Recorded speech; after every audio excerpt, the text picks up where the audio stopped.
point, you know?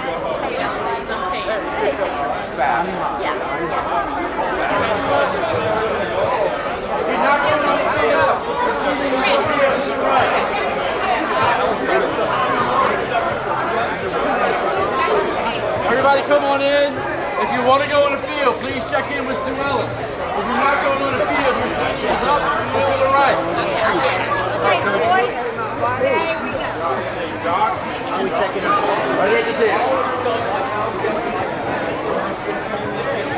Maybe I'm getting calls in here.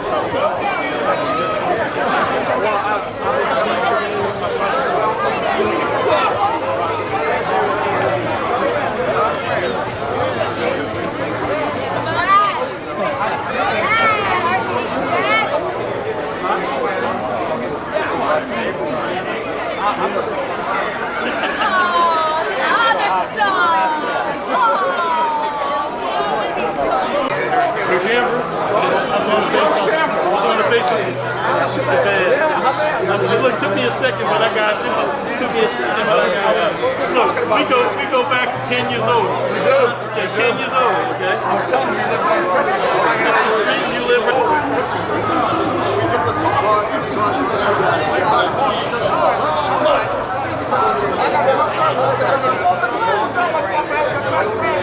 yeah, but look, when he lived when the other years ago.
Come up here for me, y'all can be first. All right.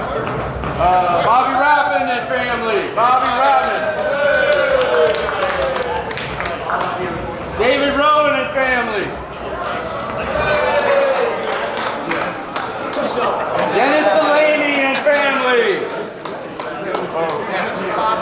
All right.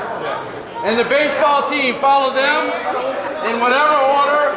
And Ms. Odinet and the Odinets, follow them. Okay? All right, we're going out, folks. Let's go.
Separation from the Lyons family, the Heap family, and then the Ernst family.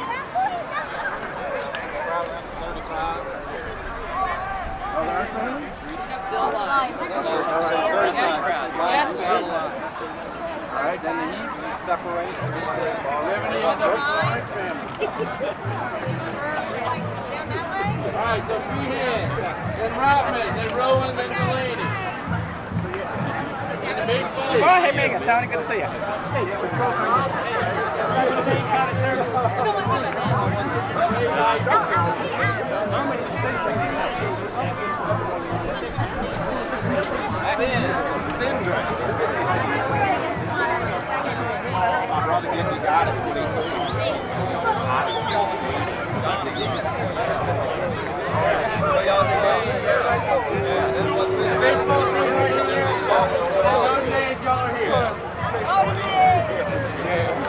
That's gonna call out any Lyons, you're gonna step them away. Then they're gonna do, yeah.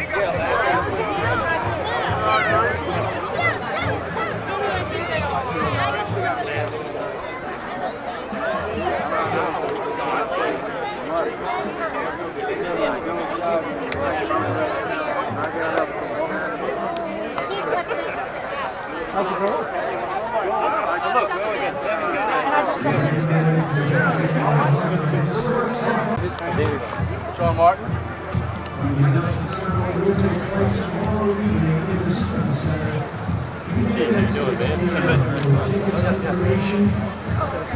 All right, Lions people. We're all going to smile. All right, good to see everybody. All right, girls. I like your shirt, brother. Cool.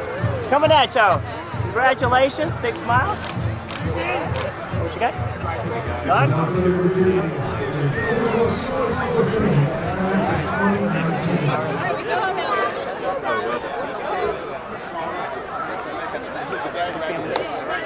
Just be here. First holder is All-State All-American football player, Delaney, class of 1971.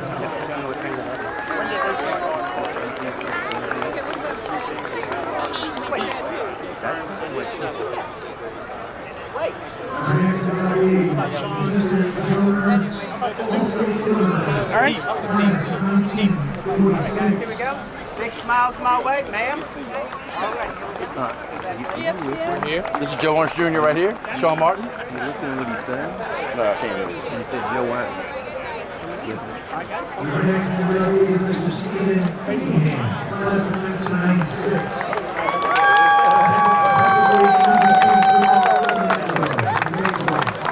Where you at, Ty? Coming at you, baby. All right, who we got? What family are you in? Over Hrapmann. Love you. Not tonight. Not now. Not now. Our next evaluee is Mr. Rowan, class of 1947. Mr. Heap is very short standout, two-time All-State football and track. You're right, Dean. Dean. Is that Bobby Hrapmann? You went to school with my brother Mike. I'm sorry. Our next evaluee is Mr. Hrapmann, class of If you're Hrapmann, raise your hand. All right. Kenny, push over. Thank you, brother. No, wrong Kenny. No, the other Kenny. All right, Hrapmann, my way. Congratulations.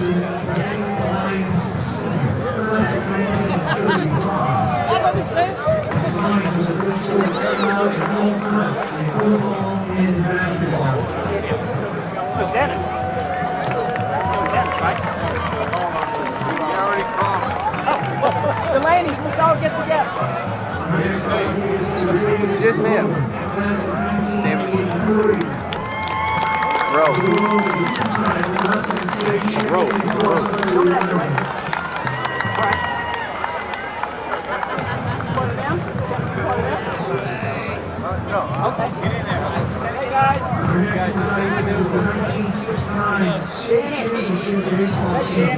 Coming at y'all, just smile.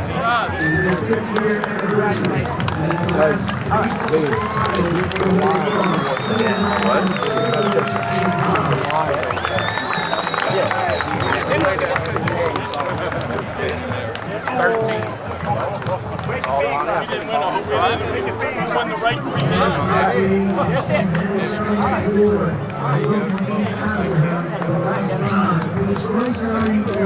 Good job.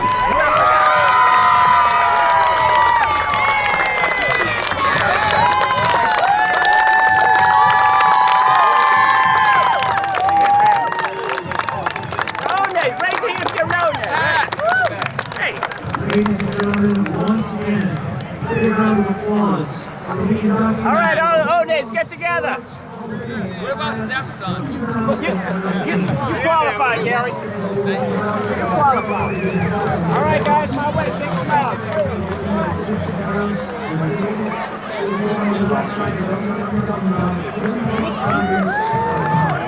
All right, baseball team, everybody together. Look great. One or the All right, Tigers, my way. Suck Coming in your at y'all. bellies. 3, 2, 1. Again. Congratulations, Tigers. And ladies. Thank you. I want to see you next week. That's right.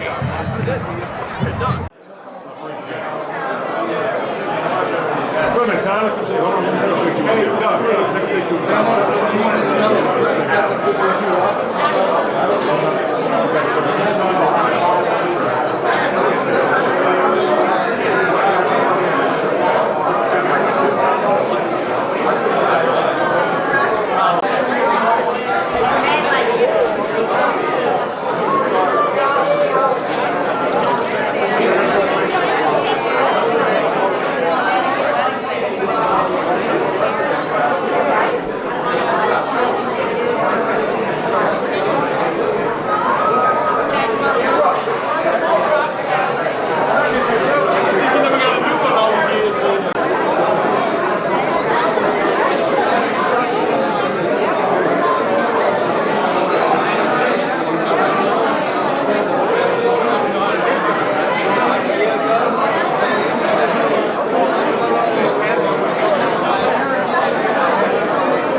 All right, ladies and gentlemen, thank you. Thank you for coming. I hope you can get situated. If you do get tired standing up, just grab a chair, okay? Let's begin this evening, as we always do, in prayer. Would you welcome up, please, Father Joseph Moyer, CSC, with our opening prayer. So let us begin tonight in the name of the Father, and the Son, and the Holy Spirit. Amen. Lord God, we bless you and are filled with gratitude for the numerous gifts you have bestowed on our Holy Cross family. Your blessings come in times of joy, in times of victory, in success and honor. And they come as well in times of pain and sorrow, in sickness and defeat. Your blessings always, however, come in life. We are grateful for all those persons who have helped to shape our school and community with love and support. And tonight especially, as we come together to honor our Hall of Fame inductees, Jill Ernst, the class of 46, Robert Heap, the class of 47, Danny Lyons, the class of 35, Bobby Hrapmann, the class of 70, Dennis Delaney, the class of 71, David Rowan, the class of 83, Stephen Feehan, the class of 96, our 1969 State Baseball Championship Tigers, and our first inauguree of the Humanitarian Award, Miss Rosemary Odinet. We are grateful for all these numerous opportunities these people have expressed honor to Holy Cross with care and devotion. So tonight, we come with our hearts full of thanks. Continue to bless us all with your grace and your love. Amen. In the name of the Father, and the Son, and the Holy Spirit. Thank you, Father Moyer. Big welcome to everybody. I'm Ken Berthelot, class of 66, Holy Cross, being your master of ceremonies this evening. Proud family of Holy Cross. My cousin graduated in 60 and retired as a Holy Cross brother after years of service.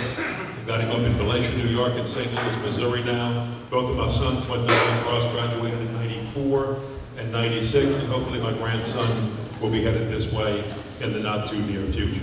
I want to thank everyone here for their attendance tonight, because this is a special night. First of all, the committee and the administration that allows this event to take place, I think, recognize the need for a Hall of Fame here at Holy Cross, and I applaud them for working so judiciously over the last 4 or 5 years to catch up and get people involved and inducted into the Holy Cross who deserved to be recognized, and that's a wonderful thing. So the committee that meets spends a lot of time on gathering the information, debating who should be in, and we're getting it down now to where it's usually around 5 to 7 people, no more than that per year, and a team, and another award which you will find out about tonight as we distribute that award to the recipient and what that award means to this Hall of Fame group. So I would ask that all of the people on the Hall of Fame Selection Committee who are here, would you please stand and be recognized? And a little appreciation for them, please.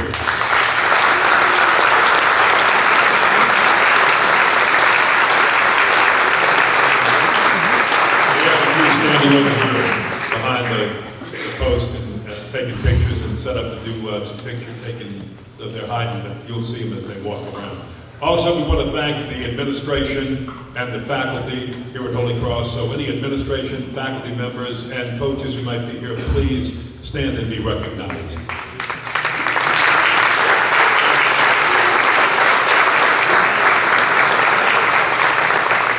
And there's a staff, and many of those are Holy Cross workers on the administrative staff who are responsible for putting this event together. It is not an easy event to put together, and they put in a lot of hours.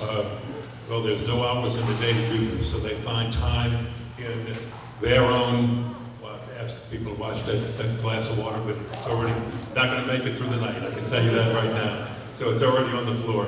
But we asked that. Sorry, Mike. You threw me on that one. I heard the crash back here. You didn't hear it over there. I heard the crash back here.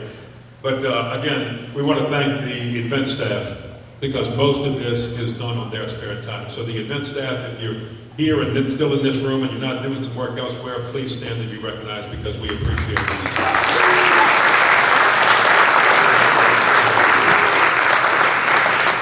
Let's get started. My opening remarks are very, very short, but it has to do with the people who are here because I serve on 5 different Hall of Fame committees, and I do understand what this night means to a person when they are selected and honored by an institution that they played for or went to school at, and I think that's very, very special. And first of all, again, thank you as family members and friends for being here to celebrate this evening with them. It's all about them.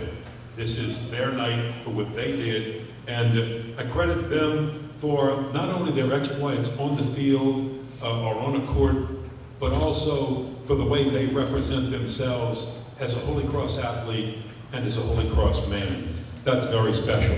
And I know that means a lot to them. They may not talk about it as they get older, but if you can ever get them talking about some of those days in the past, they'll tell you, just get them to admit it, that it even has more meaning the older that you get. And we definitely hope that your example, especially the people who are being honored tonight, your example will inspire future athletes to be the type of athlete and the type of Holy Cross man that you are and that you are. And that's the reason you're being honored tonight. So thank you very much, class of 2019 Hall of Fame. Let's get started.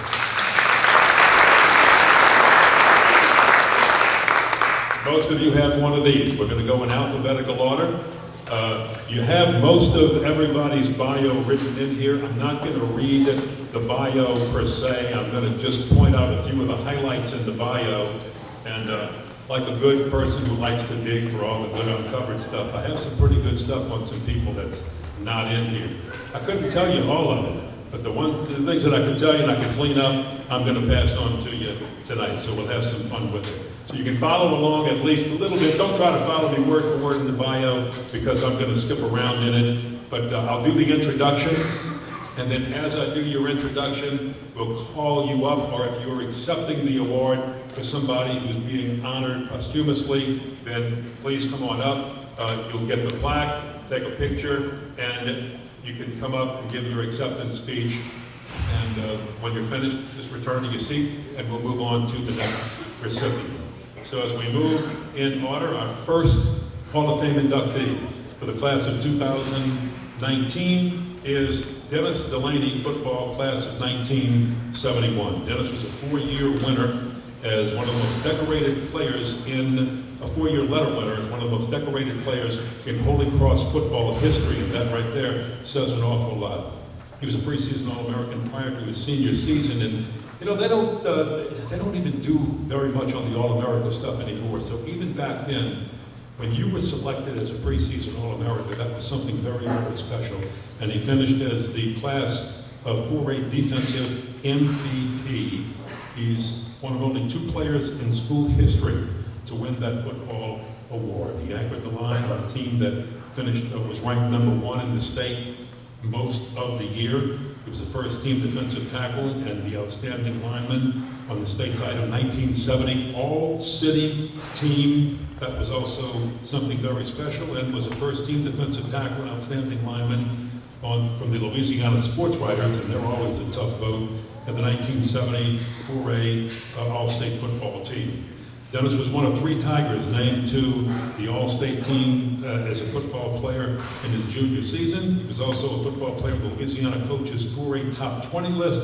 He accepted a scholarship to Tulane University, where he played offensive line for the Green Wave. And unless you're a Tulane fan and you follow this, that claim to fame means he was there in 72, 73, and 74. Tulane hadn't beaten LSU in a quarter of a century. In 72, they almost ended the streak and finished on the 1-yard line, maybe the half-yard line.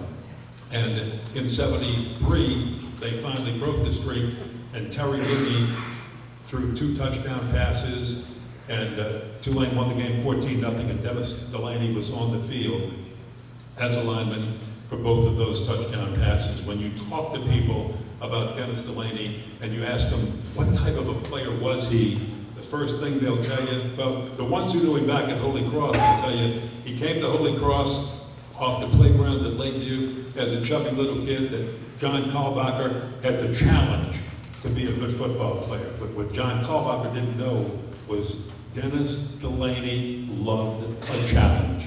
And he took that challenge and he challenged himself. He could not stand to make a mistake.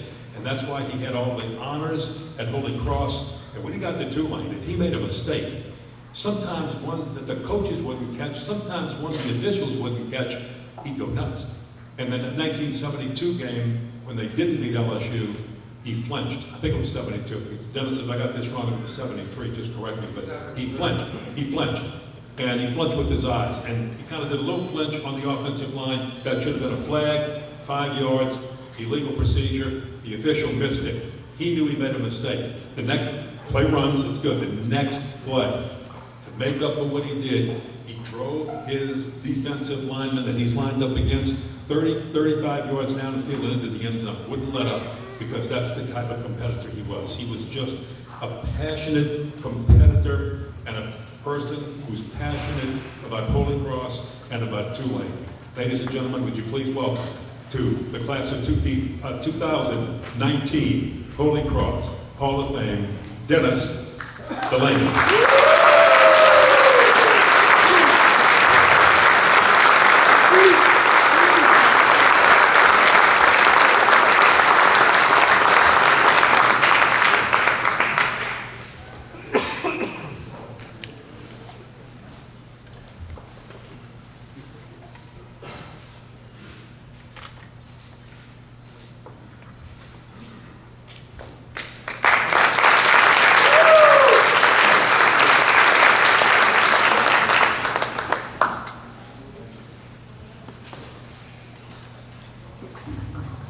Wow, quite an award.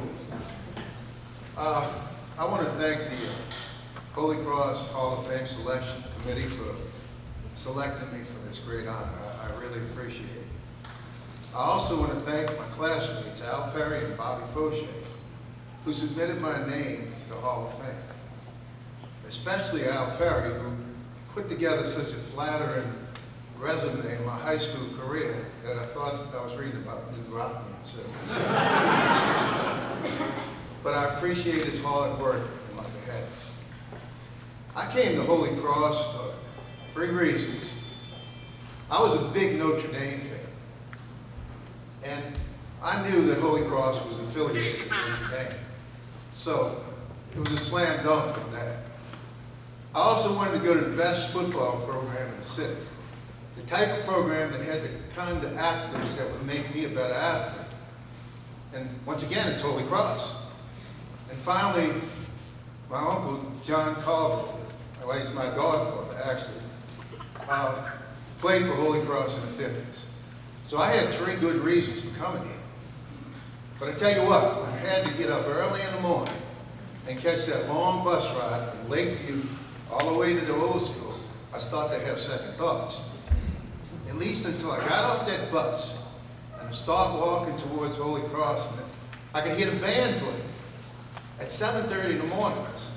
So when I finally got to the school, they were having a pep rally for the football team that just lost their first game against LaGrange. It was at that moment I said to myself, I'm at the right place. You know, when I received a letter saying I made the Hall of Fame, of course I was honored and touched. But you know, I start to think about, well, what makes me so special? I mean, there were a lot of great athletes at Holy Cross. Why me? And the more I thought about it, I said, well, I'm really not that special. You see, I'm obsessive compulsive, so if I missed a tackle, that was a bad thing. I mean, I would figure a way to do it better. So, to me, I wasn't that special. But I tell you what was special, was the support and guidance I got throughout my high school career by the people that surrounded me. I first have to acknowledge my parents. My dad, who was a NASA engineer on the Apollo program, took the time out of his busy schedule to film not only my Little League games, but all my high school games. But he didn't interfere with my enjoyment of the game. He just let me play. And my mother, who not only cooked good meals, but when I would come home whining like a little baby about my little football injuries, she would look at me and say, if you want to play football, you better be a man. And then I'd look at my mother and say, since when did my mother become a football coach? But you know, a few years before she died, she said, Dennis, she said, every time you played a football game, I was so afraid that you would get seriously injured. Do you know something? She never told me that. Because she knew if she said something, it would affect the way I played. So I had great support and love by my parents. Now the person that taught me, that gave me a head start on how to play football, was my older brother, Bob. He was an all-state football player at Redemptus High School. When I was 8 years old, my dad bought me a Chicago Bear football outfit because he knew I idolized Bob, and he thought I might want to play. So one day I put this outfit on, and Bobby walks in, and he says, you want to play football? And I said, yeah. And he said, you're going to have to tackle me. Well, Bobby was 3 times my size. But I was ready for the challenge. I was going to show Big Brother how tough I was.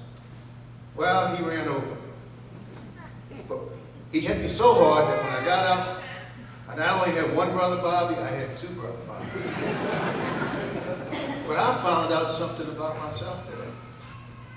I found out that I would never let anybody intimidate me, not even Big Brother Bob. So I got up mad and I said, do it again. And he ran over me again.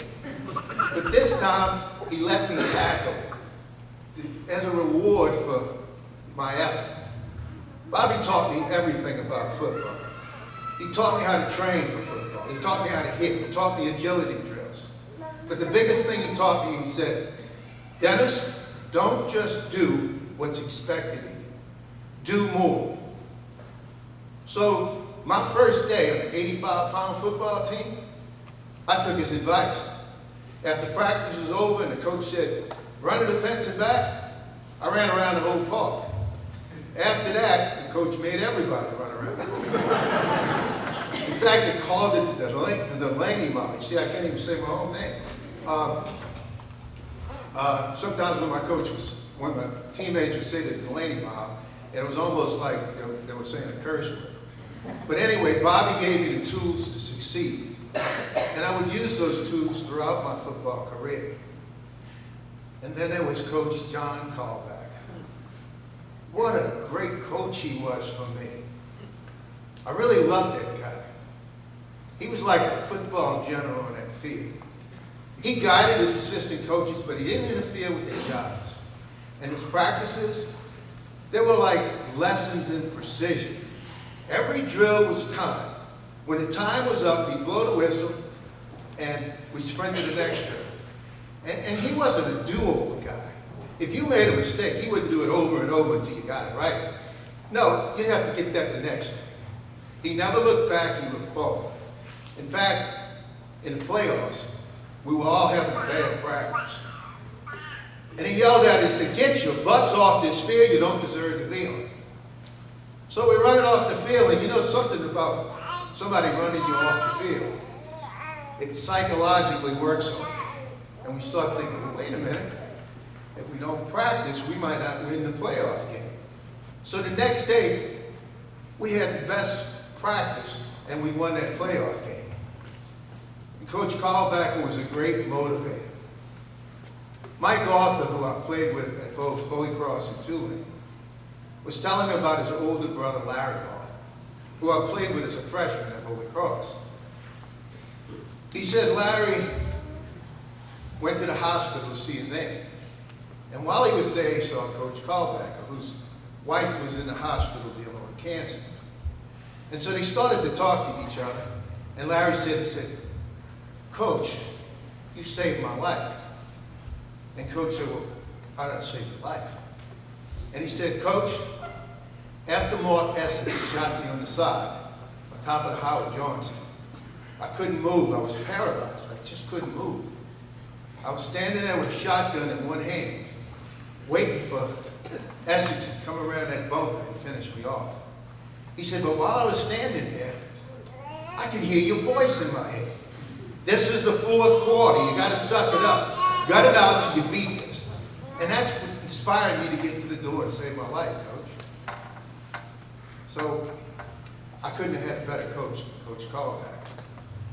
And finally, there's my teammates. You know, I don't understand people, some college and professional athletes today, who think the team is all because of them and they can do what they want. To me, from the first team to the scout team, every one of those people contributed not only to the success of the team, but to the success of each individual, including myself. In fact, as an example, in 1969, when I first made All-State, we had a really good defense. They scored, in the regular season, they scored 17 points against us. And the 2 touchdowns were the worst teams in the district on freak plays. We won 3 games, 3-0, because of the clutch field goal kicking of Dave Falco. If Dave Falco don't make those field goals, we don't go to the playoffs. And if we don't go to the playoffs, then I don't have the best game of my life that I had against Buckaloosa. So I don't make All-State. So Dave Falco helped me make All-State. And then on the other side of the line for me was Steve Farrer. Now Steve Farrer, most of the time got in the backfield before me. And that would influence quarterbacks and backs to come my way. Well, I should have put a welcome sign in my hat, because I was sure happy to meet, greet, and defeat him. And that's because, and so Steve Farrer made me look good. And Steve Farrer helped me make All-State. And I can say this about every one of my teammates. They helped me succeed. And just one other thing, one other person I got to acknowledge is my brother Jack. Now Jack couldn't see my first 2 years at Holy Cross because he was a Marine in Vietnam.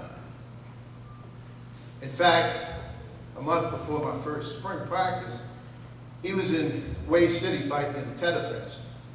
But he would come back a year later, and he would see all of the rest of my high school games and all of my home college games. So that's a pretty good brother. So it wasn't me that was special. It was my parents that were special. It was my brothers that were special. It was my coaches, particularly my head coach, that was special.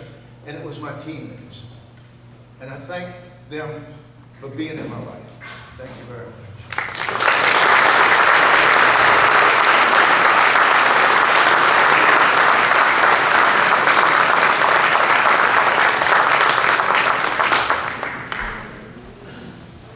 Thank you very much, Dennis.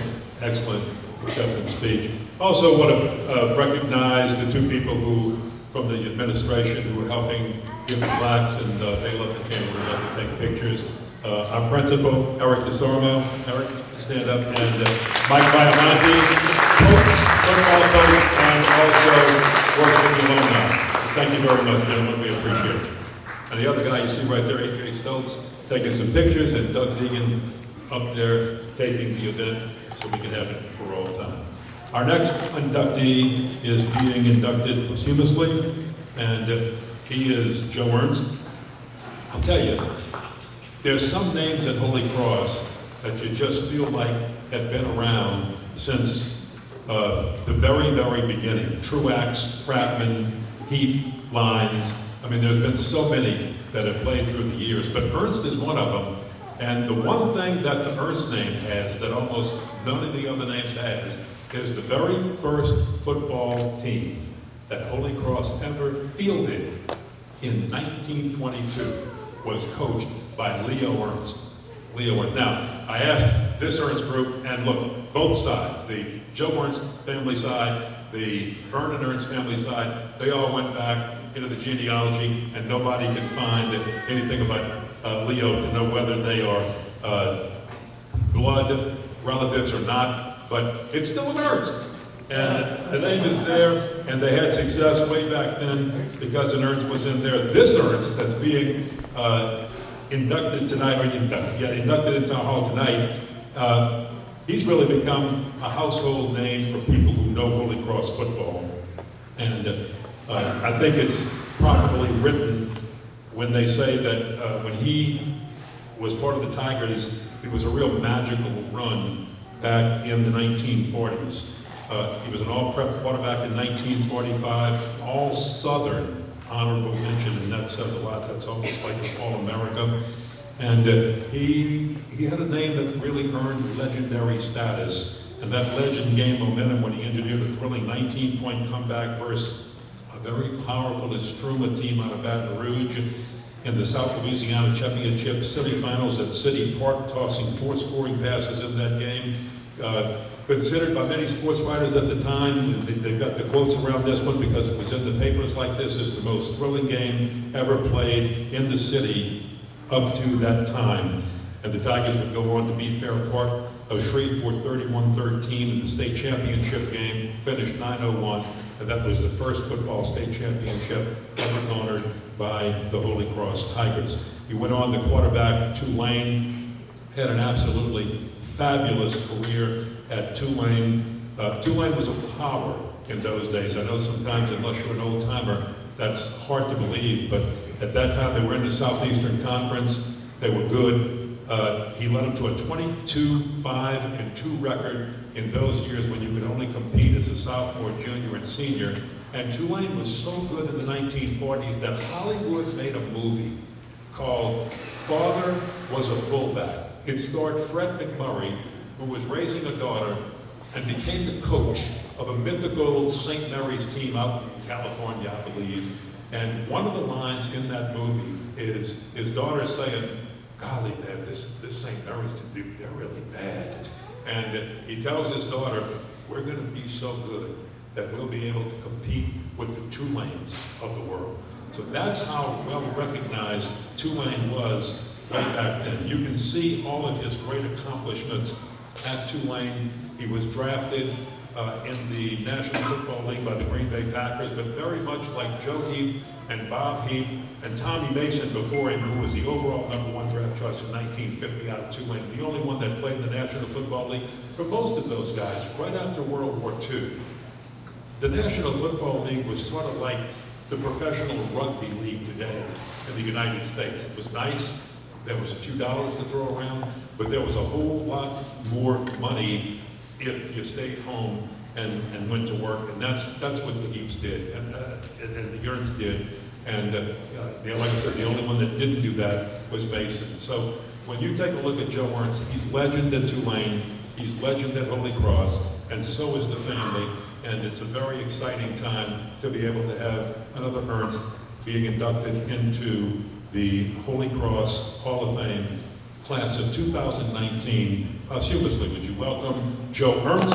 Accepting for Joe is his son, Joe Jr.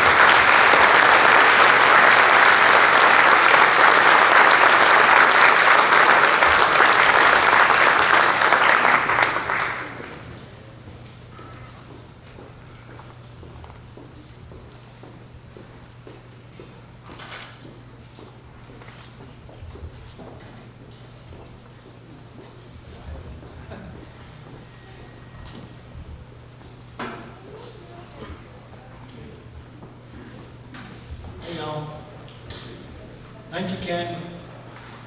Thank you, committee members. Congratulations to all inductees. To begin, I'd like to remember some family members and friends who are no longer with us. My mom, Jenny, my dad's best friend. My sister, Cheryl. My dad's parents, Louis and Gladys Ernst. My dad's brother, Vernon, a Holy Cross graduate.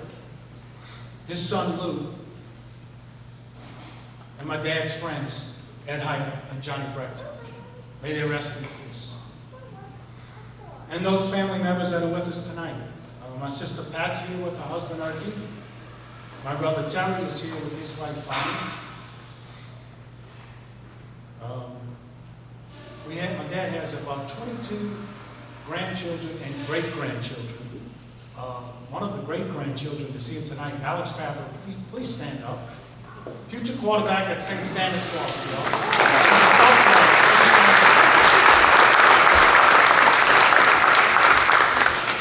I have two cousins in the audience tonight, Dave Ernst and Mike Mayhew.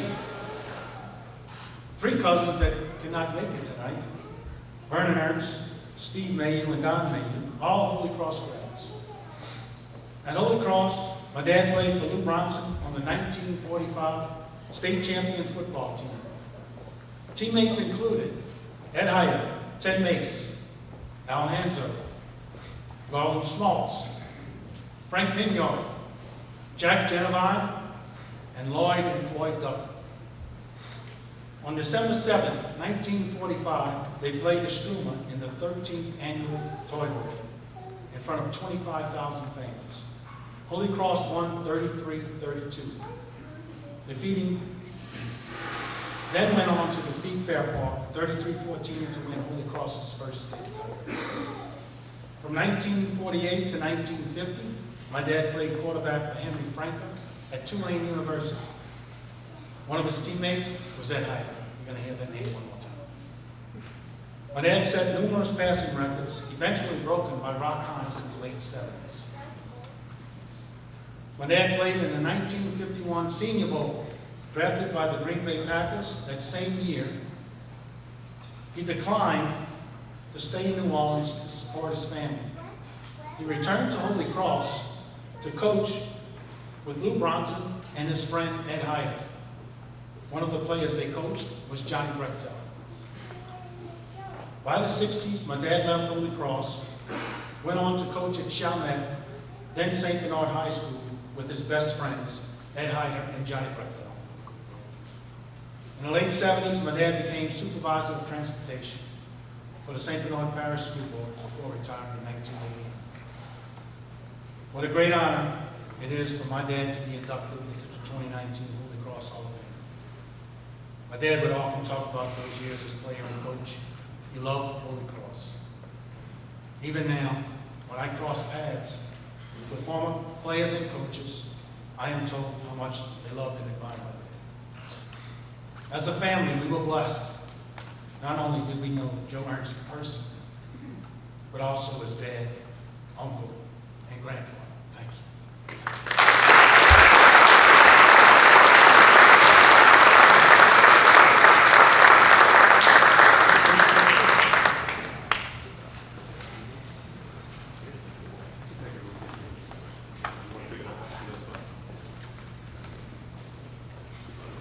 Our next inductee is Stephen Feehan, baseball, football, class of 1996. And there's a few magical stories involved in this inductee.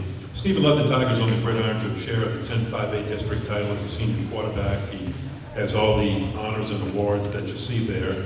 And he played on the diamond for Coach Lou Carboni in the great 1996 district championship team. It was a four-year letterman in baseball at the University of Louisiana Lafayette. And the story that I'm about to tell you is going to actually carry on to that. And all of that, the reason for all of that is going to come right back here to Holy Cross. And he went with the Cajuns, one of the very first Cajun teams ever to go to Omaha and the College World Series. Stephen is also a member of the 2014 Louisiana Lafayette Athletics Hall of Fame. Let's take it back to Holy Cross in '96, that team being honored. Sometimes a team is good, but they need something magical to happen to make them great. And the magic that happened in '96 comes right out of the movie almost, The Natural. The only thing we didn't have is lightning hitting the bat. What happened was the first district game was a key game because it would determine the way Holy Cross's season would go probably the rest of the way. They were playing Rummel at Mike Miley Park, and suddenly they're down 6-0. And Steve Feehan, a good hitter, didn't start this game very well because he had his favorite ceramic bat, and he cracked it the day before. So the coach, actually the coach's wife, Eloise Carboni, who did just about everything including load and unload duffel bags, make foods, fundraisers, film, tape the games for the coach and the team, just bring the scorebook, sometimes keep a scorebook. We're just about to do it all. The day before, she runs over to AAA Sporting Good and exchanges the bat. But now it's game day. They're falling behind, she's scrambling, she gets there late, she's trying to unload duffel bags, she's trying to set up the camera, she's trying to do everything. And Feehan doesn't start off in that game real well. And suddenly she realizes, oh my goodness, I look down, he doesn't have the bat.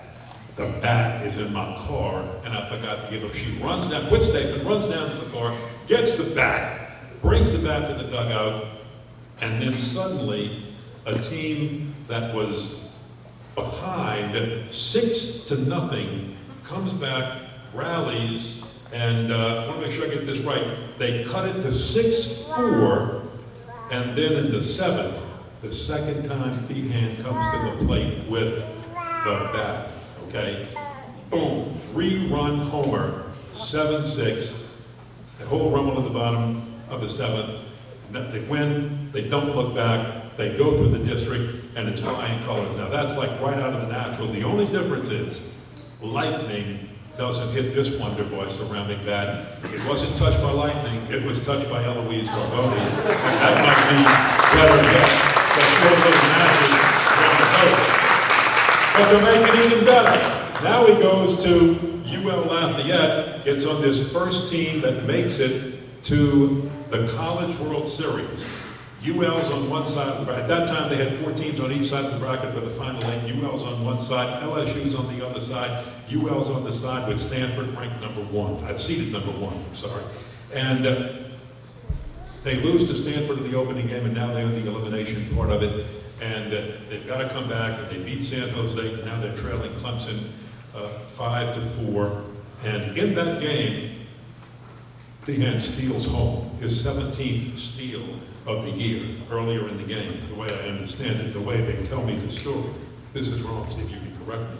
But now they get down to the bottom of the 9th. It's do or die. Remember, this is the elimination game. Runners on 2nd and 3rd. He lays down a suicide squeeze. Perfect. The only play is to first. Tying run scores. Guy at 2nd never stops. Rounds 3rd, and he's coming fast. And the throw to the plate, not in time. A 2-run suicide squeeze, walk off, game winner, and they get to play Stanford again. Now, they ran out of pitching and they didn't beat Stanford. Had they beaten Stanford, LSU won their side of the bracket. It would have been UL and LSU for the national championship, and it didn't happen that way, but it was close. And amazingly, the coach of that team, Tony Robichaux, was able to talk to Chad Scheck-Snyder before he passed away this year. And they were talking about Steve Feehan and this award. And I'm going to close it with this quote. We're going to get Steve up here. But Tony Robichaux said, please make sure that this is read. He said, you know, if I had 9 Steve Feehans, I wouldn't have to coach. It'd be so easy, because whether it was practice or whether it was a game, he came to give his best every single day. And he played center field. He played that position so well for us, and it's so important because you have to be strong up the middle in baseball, and we were because of him. And he said, man, I wanted him so bad because I knew playing at the highest level of baseball in New Orleans at Holy Cross, he could play it at this level, and he could play it at any level. And he said, man, I just knew it was absolutely that important. We needed him at the time. We needed his toughness. We needed his drive. And he's the one that helped us get to the end. But he said, get to the Omaha. But he said, also, I'm not only proud of him because of the player he was, I'm proud of him also because of the wonderful father, husband, and leader in the community that he was. So ladies and gentlemen, that's the quote from his coach. Would you please welcome up as member of the class of the Holy Cross High School 2019 Hall of Fame, none other than Stephen Feehan.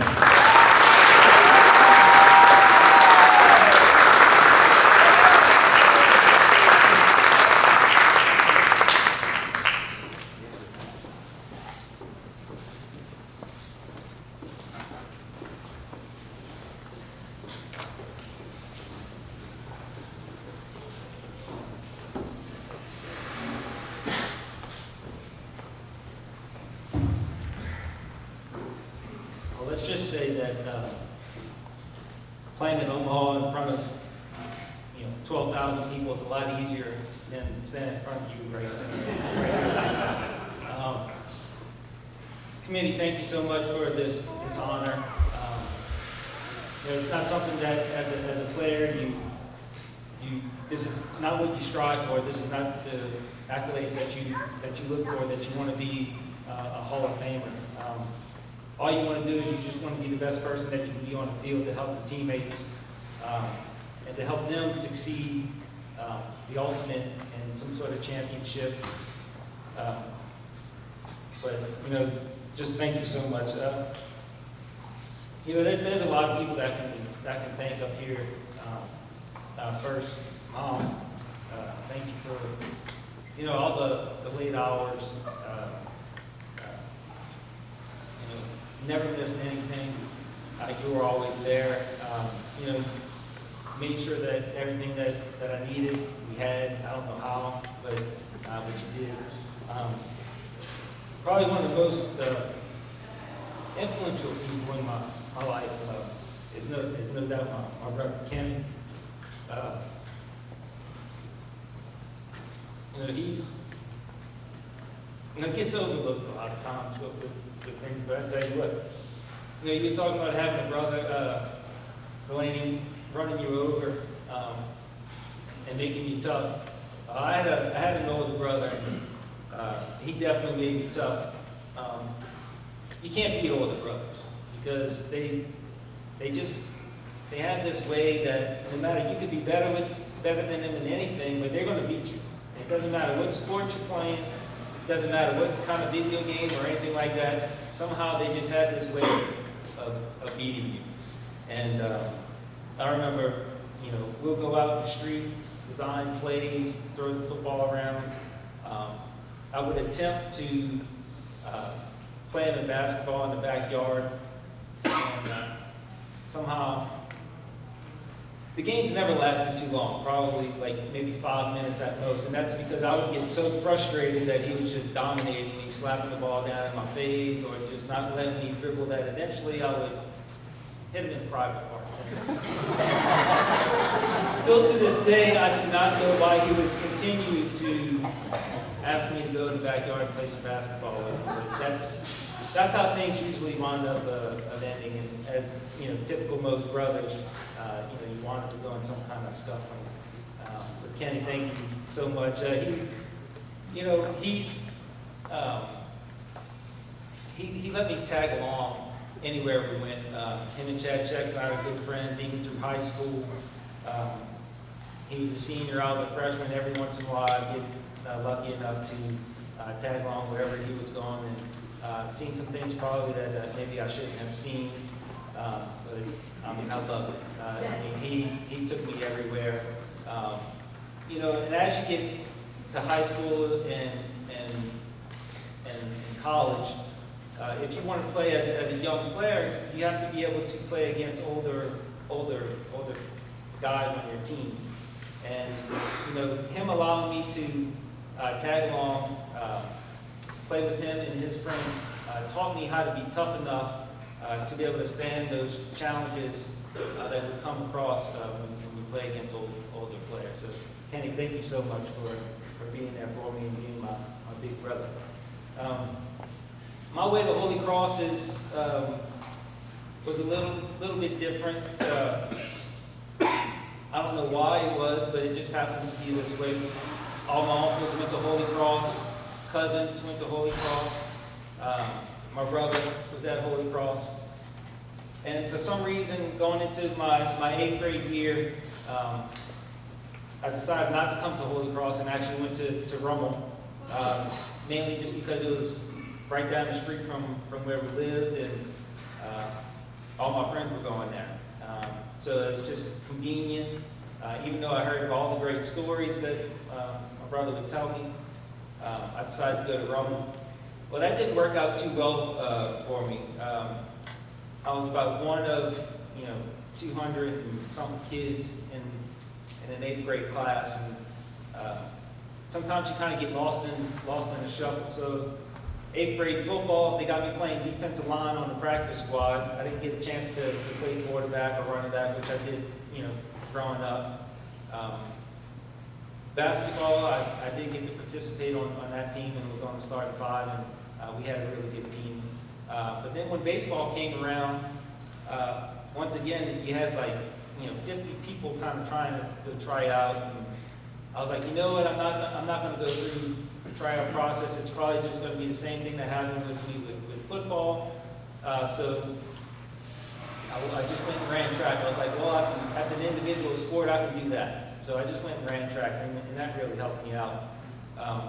But then my brother looked at me and was just like, hey, I don't know why you're going to Rowan, but look, why don't you come to Holy Cross, give it a chance, give it your freshman year, and if you don't like it over there, you can always go back to Rowan to live in the district. I was like, you know what, I think that's a good idea. So actually going into my freshman year, I had a cousin that we were in the same grade, and all his friends, and they lived out in Chalmette. And so we go over to his house, and he's like, look, man, he goes, we're going to play a pickup game, and it's going to be Holy Cross versus Chalmette. And I'm like, well, dude, I'm down for a pickup game, let's go. So we're playing some tackle football in the backyard. We set it up, Holy Cross versus Chalmette, and I get to play quarterback. And my cousin's like, look, man, he can play. He's telling all his friends he can play. He's all right. So we just crushed him. It was just awesome. And that then right there, that group of friends will be lifelong friends for me.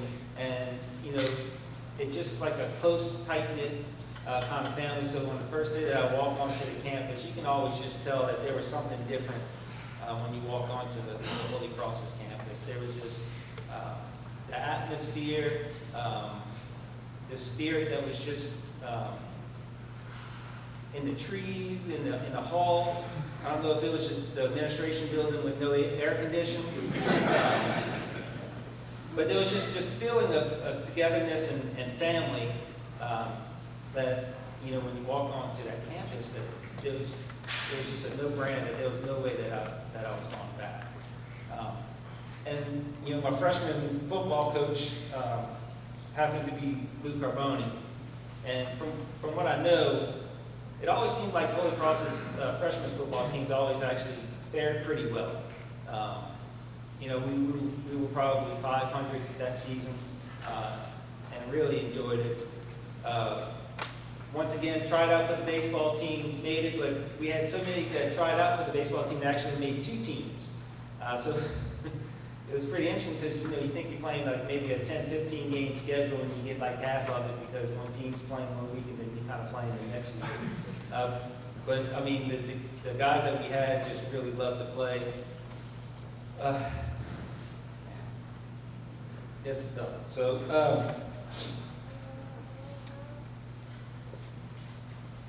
I realized I had a good rec season after my freshman year, and I realized that baseball was one of the main sports that I started to truly love. And I remember playing basketball my sophomore year, being a part-time player, going out, made the varsity team, and as a sophomore, preseason kind of started. But coming from basketball, I was kind of late to get there. So I was kind of, behind schedule. And after a first few games, we had a senior that was starting out in that field, who was also one of our main pitchers, Mark Marino. And I kept telling, some of the other sophomores that I was playing with, I was like, look, if I just get a chance, that's all I need. I just need, a chance to get out there on the field, a way to just be able to prove myself. I don't know who we were playing or what happened, but Coach Caboni gave me a chance as a sophomore to step on the field. And it was the last time that I got off the field. And I still have, every time I run into Mark Marino, he comes up to me and is like, dude, you messed up my senior year. I can't believe you did that to me. But, it was definitely well worth it. And then right then and there, I knew I had a true passion for baseball, and I had a chance to possibly move on and play at the next level. So I wouldn't be falling behind. I gave up basketball and just concentrated on football and baseball. And which was interesting about football is, you know, in the 90s, we weren't too good. I remember freshman, sophomore, and junior year, we went 1-9, and you know our only victory was against De La Salle, and so I think every time we had homecoming, it was against De La Salle, which kind of made it special. My sophomore year, I played wide receiver. My junior year, they moved me to free safety, and my defensive coordinator at the time was George Schaefer. After my junior year, our head coach gets fired, and he gets moved over to be the head coach. And in the first meeting, he looked at me and he looks at the team and he said, "The first thing that we're going to do is we're going to take you out of safety, we're going to move you back to quarterback." And you know, that's the main position that I truly love. Many bruised bones, rib bones throughout the year. Probably the biggest game, we did beat Jesuit that year. Probably the biggest game. Yes. Probably the biggest game that year is the last game we're playing Brummel. It just so happens that if we win, there will be a three-way tie for the district championship. And that morning, it's raining, it's misty. You walk into the high school building, you got the huddle on the left. Well, as soon as I walk through the building, the floor is slippery. I don't know why they didn't have a darn wet floor sign, but I should have known. But I slipped and I twist my ankle, and it would, if it was my right ankle, it wouldn't be too bad. That happened many times in basketball, but it was my left ankle. It didn't get twisted often, and it was pretty painful. And all I remember that day is the guys that I was with, granted got Coach Hrapmann, and he brought me immediately to the training room. And I sat in that training room all day long. Did not come out, iced it, was doing ice and heat. I don't know how he did it. I don't know if you rubbed some sort of magic cream on my ankle or what, but wound up being able to get it taped up and able to play. Not only did I find out earlier today that my brother was telling the story that he was actually tailgating for the game, and there was some rumors that maybe that I might not play because I had twisted my ankle and it didn't look too good. So I never knew that there was rumors going around. I mean, there wasn't social media back then, so how'd that get around? But yeah, so I spent all day in the training room. Was able to get out there and play, and we wound up beating Brummel. Had probably one of the better games I had in the pouring rain at some points in time. And it was just one of those magical experiences. And then the story about baseball. I vividly remember going into that Brummel game of baseball and thinking to myself, I got to swing in Easton. I mean, an Easton bat just does not feel comfortable in my hands. I was a Louisville slugger kind of guy. And then to have Miss Eloise drop that bat down the fence, into the dugout, unwrap it, and be able to use it, it was magic. It definitely was. And, to play well against, a lot of my friends that were at Brummel, to have that success against them was truly amazing. But the experience at Holy Cross is, that word family. You have a tight-knit family at home. To go into a school setting and still have that tight-knit family, the people to support you, surround you when you're going through trouble, to be there for you, it's just truly amazing. And Holy Cross is a special place. And I'm very thankful that I was able to attend and succeed. Just thank y'all so much. I really appreciate it.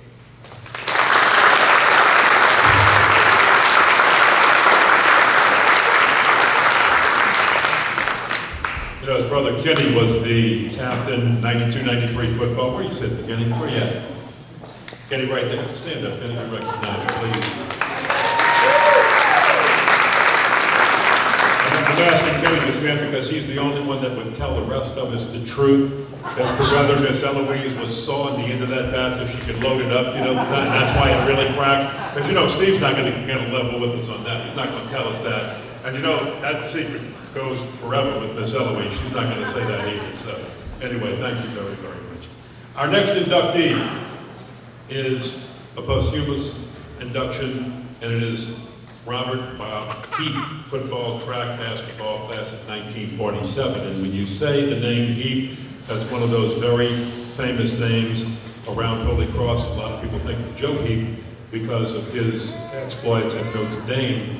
But I can tell you that if you've ever looked at Robert Heap's record at Holy Cross, just as impressive. Could have gone to Notre Dame, chose another college instead.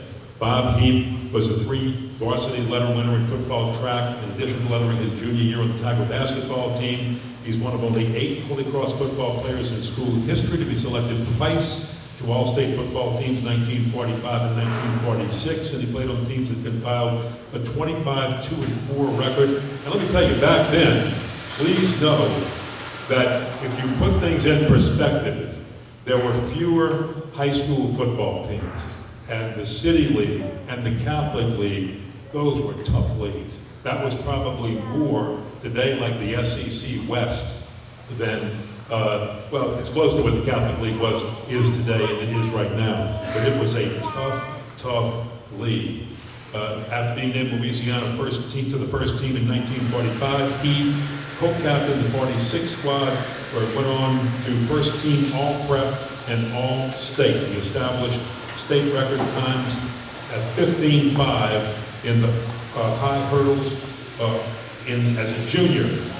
And he did that in 1946 at the Item Prep Relay Carnival in City Park. He excelled all 3 years in track and field and was captain of the team his senior season in 1947. He passed away in 2005 at the age of 76. He was volunteer at St. Paul's School Athletic Association, always with his brothers, a member of the St. Joseph Abbey's Pennies for Bread. They used to love to bake bread and do so for charity. It was a very special time. And I do remember talking to Joe Heap, and I called Joe's sons to make sure that I had this quote correct. But Joe said, he says, a lot of people thought that I was the better athlete, but he says, my older brother was the absolute best athlete in the entire family, a family of 10, 8 boys, 2 girls, and he chose, parents said, you're gonna have to play at a Catholic college, and he could have gone to Notre Dame. He chose Marquette.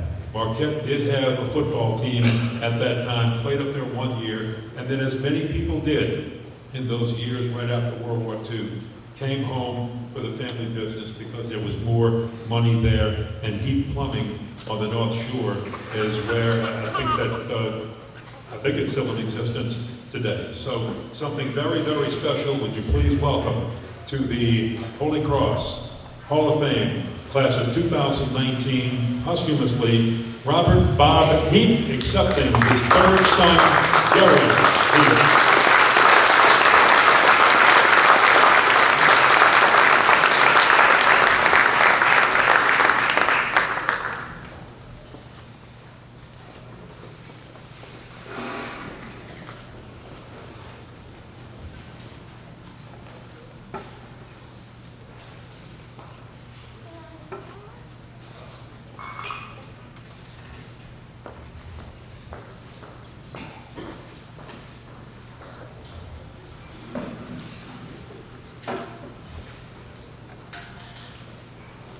On behalf of my father, I would like to thank the administration, athletic department, Mr. Ernst, the selection committee, selecting my father, recognizing his contribution.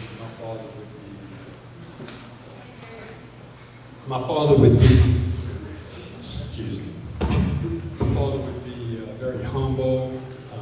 He felt always like it was just his responsibility to do his part.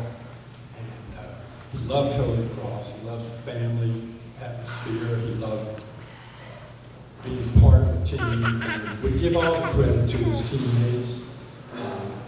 He also wasn't exactly supported by his parents because his parents thought he was going to band practice until he came home and busted up a face and got in trouble for getting in a fight. No, Dad, I was playing football. So anyway, he started the Heap tradition at Holy Cross and inspired his younger brothers. He inspired, he still today inspires 21 grandchildren and 33 great-grandchildren.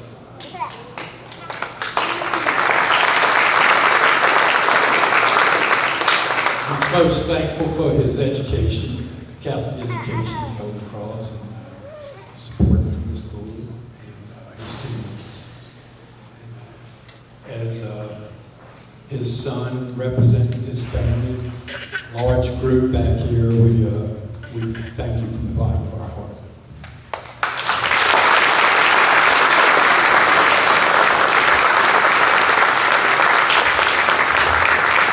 You know, there were so many Heaps in the family that Dixie Roto magazine, if you remember that, in the old Times Picayune States item, had that little Sunday magazine, and they once did a magazine cover, and they put a camera down right in the middle of the 50-yard line, and they had all the Heap brothers circle around it, and you're looking up as if you're the quarterback, and there's just 8 Heaps all around you. So it was really a funny thing to see. All excellent athletes, and you might be looking at the family by the own brothers' admissions, and that might be the best of them all. Our next inductee is kind of a magical story in some ways. Bobby Hrapmann, football, baseball, track, class of 70, one of those names that you hear a lot at Holy Cross. Bobby was a 3-sport standout for the Tigers, earning multiple letters in 3 sports, and was first team All-State in football. The senior year at Heap, first team All-State in baseball as a pitcher and shortstop. Bobby was named to the class AAA All-State team at safety his senior season, and along with his teammates Dennis Delaney and Mike Truax, had a pretty good year. Bobby became a decorated member of the Northwestern State University baseball team in Natchitoches, Louisiana. He was a 4-year letterman there. He left Northwestern as the school record holder, and you can read it in there, just about everything. And he was such a good little player, especially at shortstop, that the St. Louis Cardinals drafted him in the 1975 Major League Baseball draft. And he is also inducted into the 83 In Club Hall of Fame at Northwestern State University. I wanted to get that in. But when I say that he was drafted by the Cardinals, a lot of people say, well, you know, a lot of people get drafted in the rounds to go into the minor league systems. But let me tell you one thing about how good he was considered by the Cardinals. They were drafting him to be the shortstop of the future.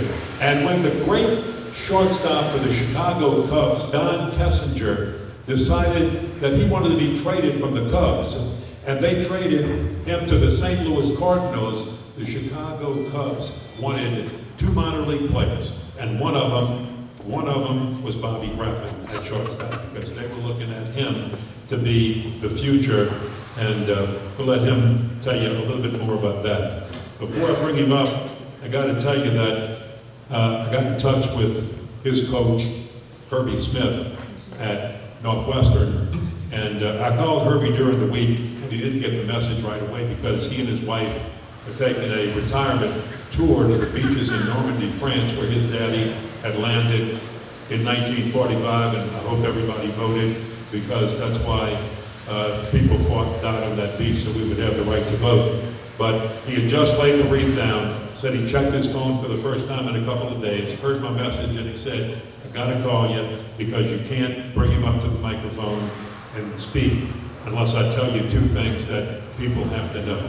He said, first of all, when I became head coach, he was the very first player I recruited him, and I went after him because I thought he was good. And he turned out to be the best player I ever coached at Northwestern or anywhere else, bar none. And he said, I'm proud of the records he holds, and I'm proud of the records he broke, but he broke my record of fewest errors. So I ended up having a few more errors than he did, but he said, I was so impressed with him at Holy Cross because of the way he played sports, the way he played quarterback, the way he, just everything that he did. I knew I had to have him, and he said 3 things. 1, I timed him, home plate to home plate, going around the base path, and it's the fastest speed of anybody ever that I've ever seen. He did it in 13.5. He said the closest player I ever had come to that was a 14.1. But 13.5, he said, is phenomenal, and no player that I ever coached in 19 years had a better home-to-home speed time. He says the second thing I want you to know is that we're playing Grambling. And the baseball coach at Grambling, very smart guy, PhD, president of the university, but he was also a baseball player, and he loved to coach. And he says, at one point, here's Bobby playing shortstop, and a guy hits a foul ball, right field side, almost into the stands, and Bobby runs from his shortstop spot all the way, makes the catch, out. Just after the game, I'm just standing out there, and here's the president of Grambling University, their baseball coach, and I'm watching him at the shortstop position, and he's looking to see where the cleat marks are. And then he starts walking off the distance that Bobby would have had to run to make this catch. And I asked him, what did you mark off? And he said 67 yards. Not 67 feet, 67 yards. Think of a football field. He ran 67 yards to make the out. That's fast. That's fast. And he said the last thing, he said, I'd like you to tell everyone is that we played in the case one time, and man, there was a hard ground ball hit to the third baseman, and the third baseman bobbled it. And here's Bobby from his shortstop position, and he somehow gets behind third. There's a runner on third also, and the runner starts to go. Now Bobby's got to take an extra second, looking down, looking back to third base. So he looks him back to third base, and then he turns around. Now by this time, the batter, he's been hauling. So he's getting close to the first base bag, and he says, Bobby just guns it and gets him by a half step. He says, a bazooka arm. And he said, I learned then that I'm not playing pitch and catch with him because I'm tired of that hurting my hand when I try to catch it. He threw it that hard. So ladies and gentlemen, I think just some great stories about a great athlete who got his start right here, and every coach he had credits Holy Cross for helping get him there. Would you welcome to the Holy Cross Hall of Fame, class of 2019, Bobby Hrapmann.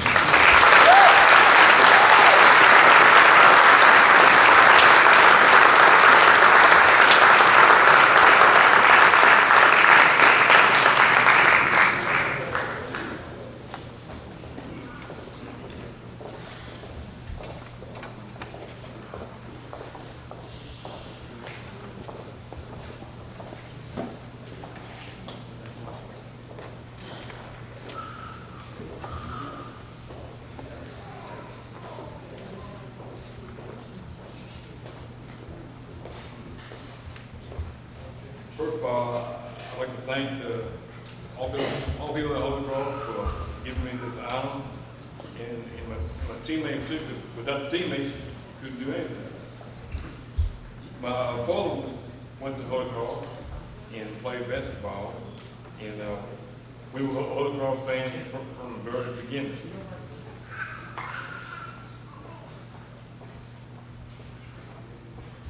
I was glad to the Holy Cross, and we made friends that I still have today.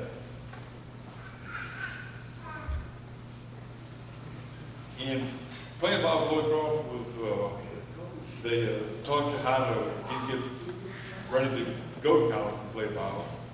We, hardly it's been 50 years that we won the state championship in baseball. It seemed like it should be 20 years. And in football, we came out when we went around the sophomore, we came out second, and then we came out third and fourth in junior year and senior year. And all the time we practiced hard and we had lots of fun, and we just happened to, I had lots of good friends, and we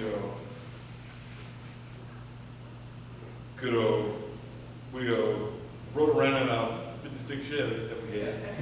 We had lots of fun doing that.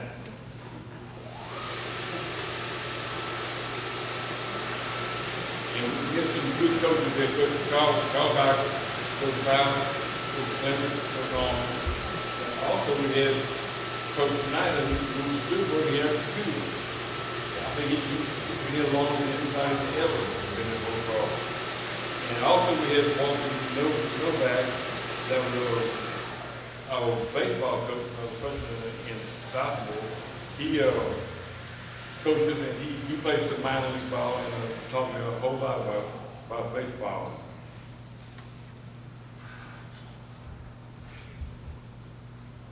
And all the teachers and others helped us learn what it was like to become a Holy Cross man. And walking today around the campus, you see that it's still the same thing in good hands, and there will be Holy Cross Tigers for years to come. Again, thank everybody for all this, and that's about it. Thanks a lot.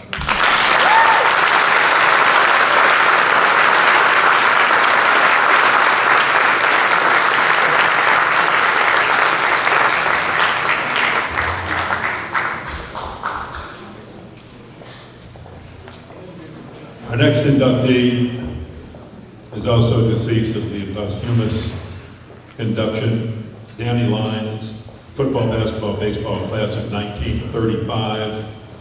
And Danny earned 10 letters across all three sports during his athletics career, when they only offered football, basketball, and baseball way back then. He was an all-prep quarterback in 1934. I've told you what that means to be selected to such an honor back then, all-prep basketball 35.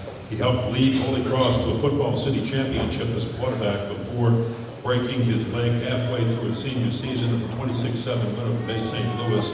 Tigers were 4-01 at the time, ended up finishing 7-1-2 and losing in the state finals without him, without Lyons to Bird of Shreveport. With Lyons, might have had our first state championship way back then.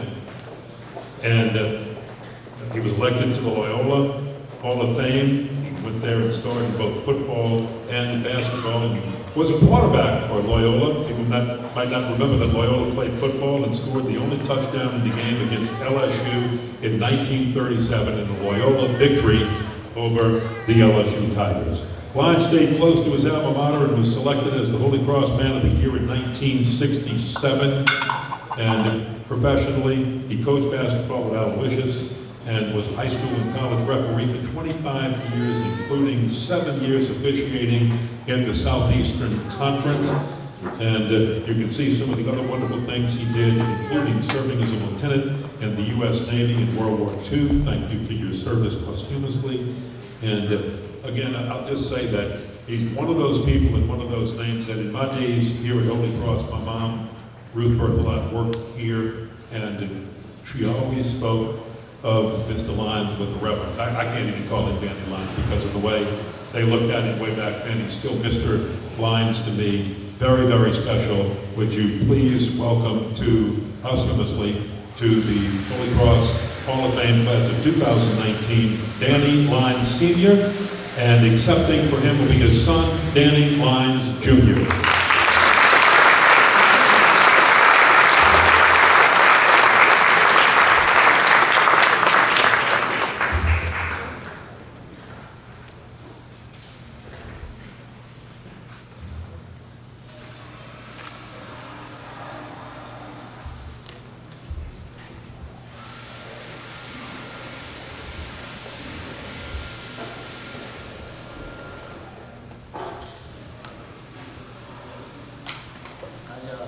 I'd like to thank the committee for selecting my dad, especially that he comes from the 30s.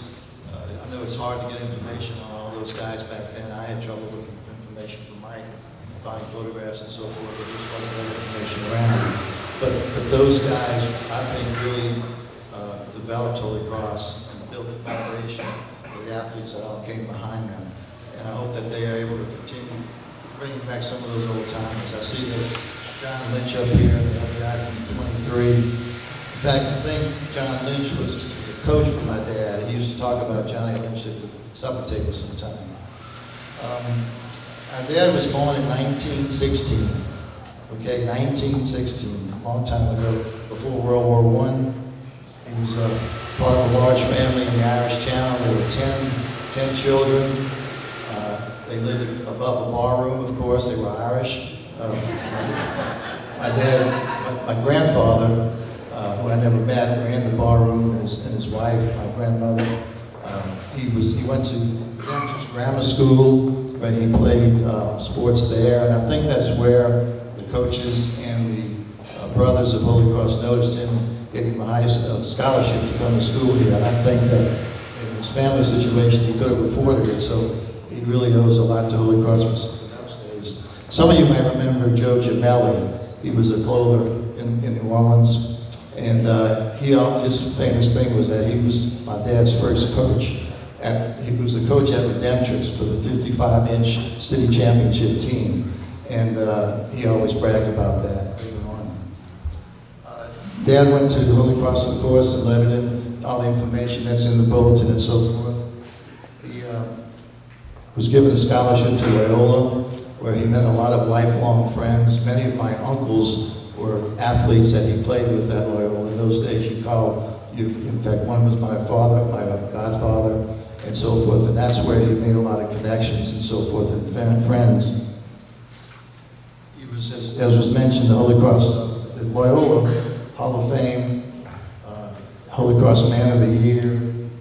But then when he graduated from Loyola, he coached at Aloysius for a couple of years. Then the war came. He went into the Navy, was in Memphis for most of that time. Unfortunately, he lost a couple of brothers in the war. But part of his Navy time was being an athlete. He was there on their basketball team. He never got away from competition, it seems, in his whole life. He always was competing in something athletically.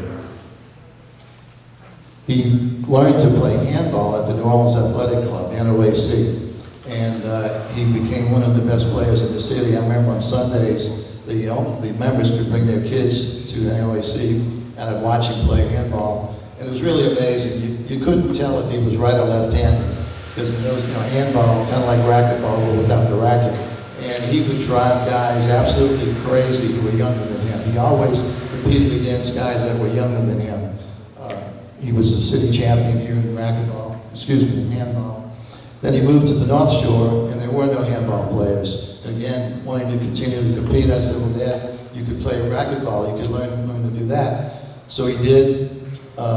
6 years later, he was 76 years old, and he was really good, beat a lot of people younger than him, and they were going to have a national tournament. But he hadn't played in enough tournaments to qualify for that. It was going to be in Baton Rouge. And we found out that there was a match in Tampa, Florida, and I said, Dad, I'll take you, because he was 76, so his driving wasn't that good, and he didn't want to drive all the way to Florida. I said, I'll drive you, we'll go. He says, yeah, but those guys have been playing along. I said, trust me, you'll do okay. I was playing racquetball, and I had a hard time keeping up with him, and I was 33 years younger than him, which was kind of embarrassing. And so we went to Tampa. He got into the finals, and by the way, the day we got there, we met the manager of the club. We went early. We were just looking around, getting familiar with the area, and he shows my dad the matches. Okay, you play here, Mr. Lyons. If you win, and you play here, and if you win, you play here. And this was all in one day. So my dad said, well, gee, at our age, it's going to be the last guy standing, right? And the guy kind of paused, and he says, well, actually, one of the members that was in your group passed away in the court yesterday. and actually there in the bracket, they had his name scratched off. It was, and my dad just kind of laughed and said, yeah, see, I told you. So he got into the tournament, he won, and he won, and he won. And and he ended up in the finals with a gentleman from New York City. And this guy had been playing for 20 or 30 years of racquetball. And again, my dad was 6 years into it. And he just had a way about him of competing and looking at the opponent and figuring out how to win. So I'm up there watching the match, and the guy wins easily for the first game. He played to 15 points. I think the guy beat him like 15-8 for the first game. Into the second game, I started seeing, okay, he's figuring this guy out. He's starting to work him. He's starting to find his weakness. And the guy starts going, because he thought he was going to win easily. So my dad wins the second match. And then he'd go into the final, and it was all over. He just kept drilling and drilling and drilling to this guy's weakness and driving him crazy. The guy was frustrated. He started calling all kind of rule violations. He wasn't going to let this newcomer beat him, pulling out the rule book. And, so my dad, I didn't know, I've been playing that long. I don't know what the rule is on that. So he ends up beating the guy, which qualified him for the Senior Olympics finish championship in Baton Rouge, which he went and won that and did that. So and that was when he was 76. When he was 72, he became a scuba diver. He played golf, he played tennis, he just did anything he could do. He wanted to always compete. When he was officiating, he spent, as Ken mentioned, 25 years or so as a football official, basketball official, worked high school games, the SEC. And a few years after that, I met a friend of mine who played for Jesuit when I was here playing for Holy Cross. And he said, oh, yeah, how's your dad doing? He's doing fine. And he said, boy, yeah, he was really fast. I remember him officiating our games. He never did work games that I played in, which I think was smart. And so this guy tells me he was really fast. I said, yeah, he was really fast. And he was probably in his 50s at that time. He says, no. He says, I was running a route. This guy was a wide receiver. And he was keeping up with me step for step. I said, oh, really? He said, yeah. And he says, but he was running backwards. I said, I don't know if I would tell too many people that story if I were you, But he really loved Holy Cross. All the successes he had, the awards he received, the accolades and so forth, he said came from his beginning at Holy Cross. If he was here today, I think he would say, everything considered that happened to me in my life, I owe it all to Holy Cross. And he really, really felt that way. So on behalf of my family members that are here tonight, we want to thank you for bringing one of the real old-timers into the Hall of Fame. Thank you.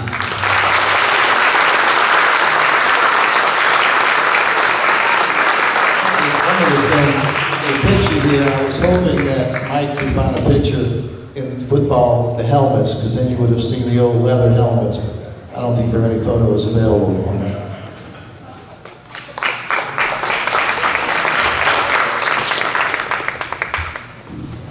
By the way, we want to thank everybody for their patience with the noise coming from the men's room and the ladies' room. When you plan these things, sometimes you think you've got everything all set and ready to go. Well, sometimes you miss something. Next year we'll have hand towels. We'll do that for you next year, and we hope that you'll be back with us. Our final three awards is our final inductee, our team award, and our service award. And we go to a sport that has brought a lot of pride to Holy Cross through the years, and that is wrestling. And David Rowan, class of '83, earned 3 varsity letters in wrestling under Ed Kavanaugh. He led the Tigers to the '83 Division I state championship. And the importance of that, the significance of that, it was the first wrestling title in 15 years. If you remember, under Brother Malkiar Balawi, we owned wrestling for a quarter of a century. And Brother Malkiar was inducted into the Greater New Orleans Sports Hall of Fame because of his outstanding career as a wrestling coach at Holy Cross with a quarter of a century of state championships. But we lost that, and it came back with a group of guys led by David Rowan, and I think that's very, very important. And David finished his career, well, he was a 2-time state champion too on the mat at the 98-pound weight class as a junior and senior. He finished his career at Holy Cross with a 125 win, only 18 losses and one tie record, which was a school record for wins that lasted for 12 years. He was named Wrestling Team MVP his senior season at Holy Cross, and he's one of 6 individual state title winners. David was named a Division II All-American in the 126-pound weight class in 89 and 90 at Chico State University in California. And again, you know the significance of bringing those state championships in wrestling back home. He did it. A lot of pride in that. Would you welcome to the Hall of Fame Wrestling State Champion.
You understand what a special man that person was, and I mean, there's nothing that myself and everyone on that 83 team wouldn't have done to bring that championship back. It's a special place up on that stage in the old gym.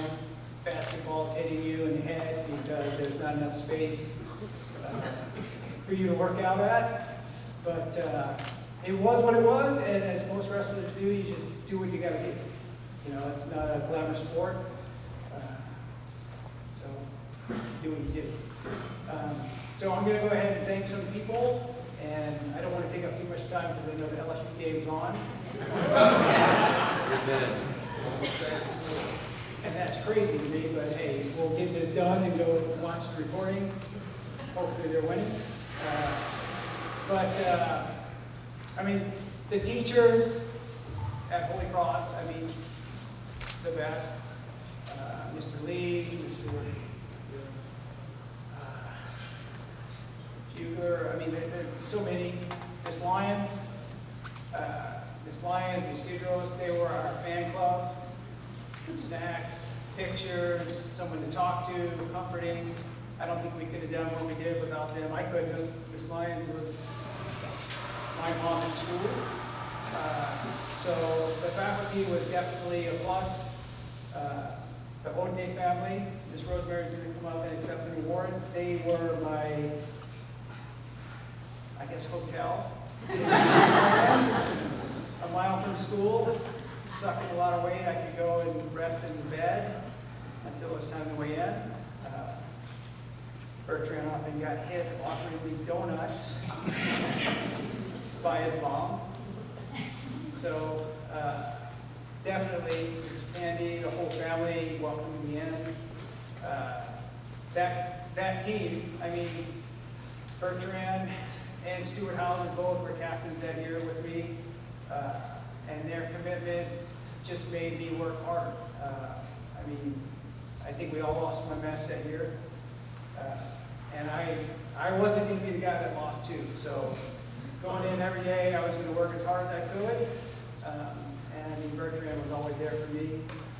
Best friend in high school, helping me with school, just being able to talk. It was awesome. Stuart Hauser, people don't realize, I mean, we all talk about, oh, Rowan cut it to 98, that was what made that team win, but what people don't understand, Stuart Hauser was #1 seed at 45. He didn't have to cut down and Feehan? Was it Renee? Yeah. He had to go down and face the #1 seed at 38s, and I mean, partly I remember this because he promised he was going to kick my butt if he didn't win state with the weight cut. But when he dropped and won, that opened up the spot for Mark Harder to drop down to 45s because no one was going to beat PL at 55. But by him dropping down, we had 6 state champs. I mean, that's one of the highlights. I mean, my family's here. I love them.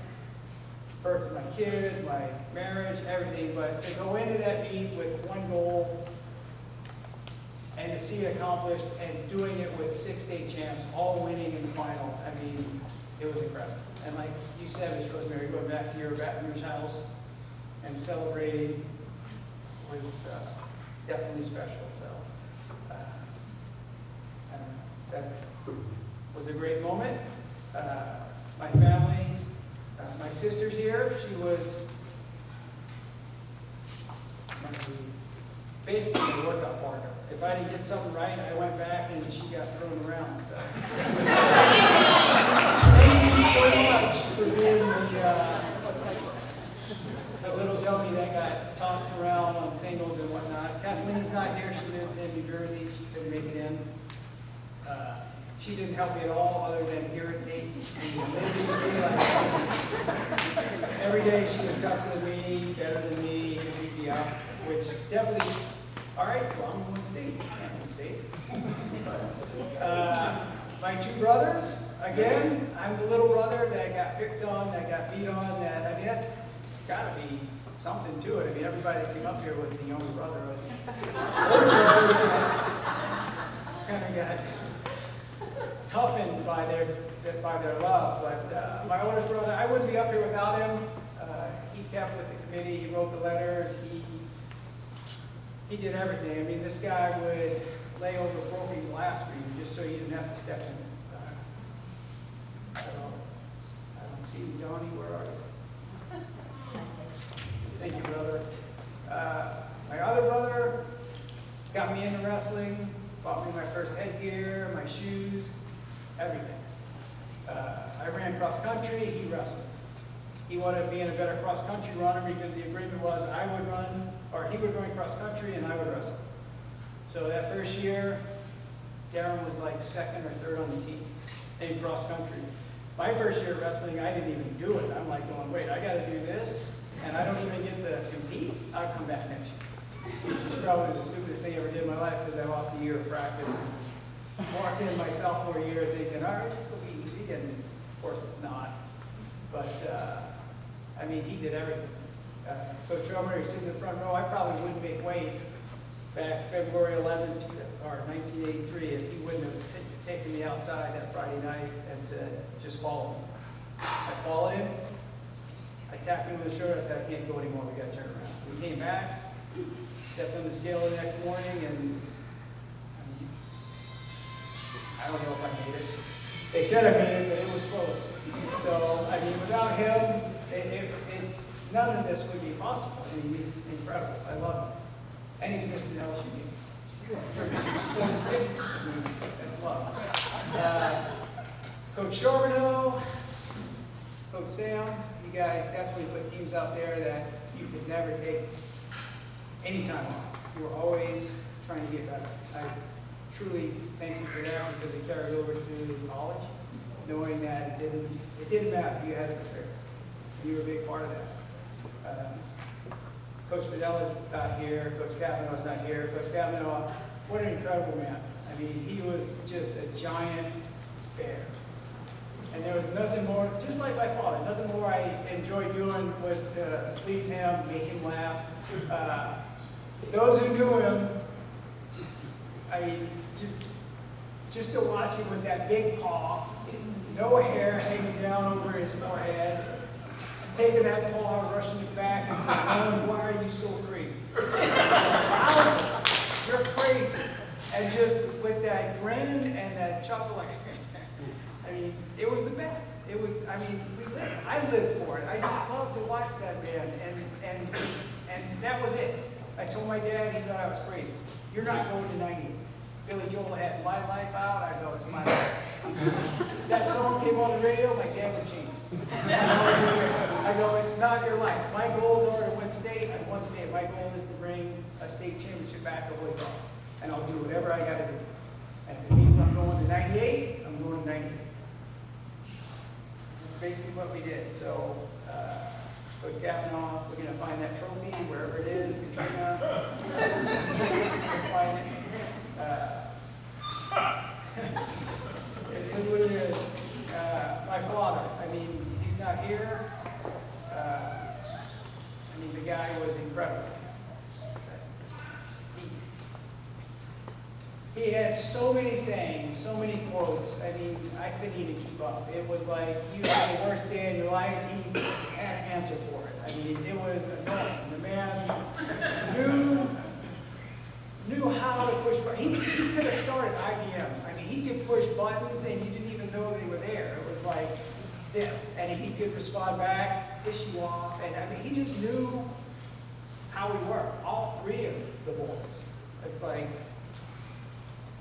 he said, wow, boom, oh my gosh, I can't even think that, that's it. And I mean, he just knew. It's like, tell me I can't do something, I'm going to prove you wrong. Can't do that, I'm going to do it, you can beat my butt, but I'm going to do it because I'm going to prove you wrong. Incredible. I love him, I miss him every day. I wish I could talk to him, but the rest we're going to get behind. My mom, an angel. I should have kept the napkin.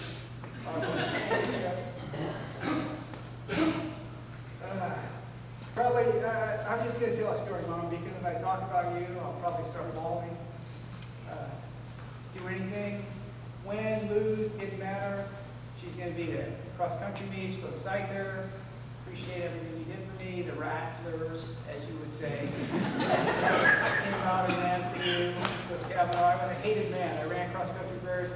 Coach Kavanaugh thought, that's a great idea. All the wrestlers are going to run. Hey, Mr. Delaney, just like you, running around the gym or the field, same thing. Rowan, you're an idiot. I can't believe we got to go over cross country just because we got to get ready for the season. Go to Scyther, we were the wrestlers, not wrestlers, the wrestlers. But my mom was there. My mom, it didn't matter if you were winning tournaments, you were doing anything, she was there to support you. Incredible, it helps me with my kids. Now, I told them I was going to talk about them, but they weren't really around when this all went down. So, hey, thanks for coming. So, just wait. But yeah, my mom, I mean, I'll end with this one story. My first year wrestling, like I said, my sophomore year, very quiet woman, doesn't really say much. We're at the Casio Shriver in Jesuit, the Jesuit gym. Matt's on the gym floor, and there's a scramble. We're going out of bounds, and people used to ask all the time, do you hear your coach? Do you hear that? And you do. I mean, you hear things when you're on the mat if you're focused in on it. But for the most part, you're concentrating on what's going on. And I don't know what it was, but there's a lull in action, and we go out of bounds, and you just hear this voice. David, get him! I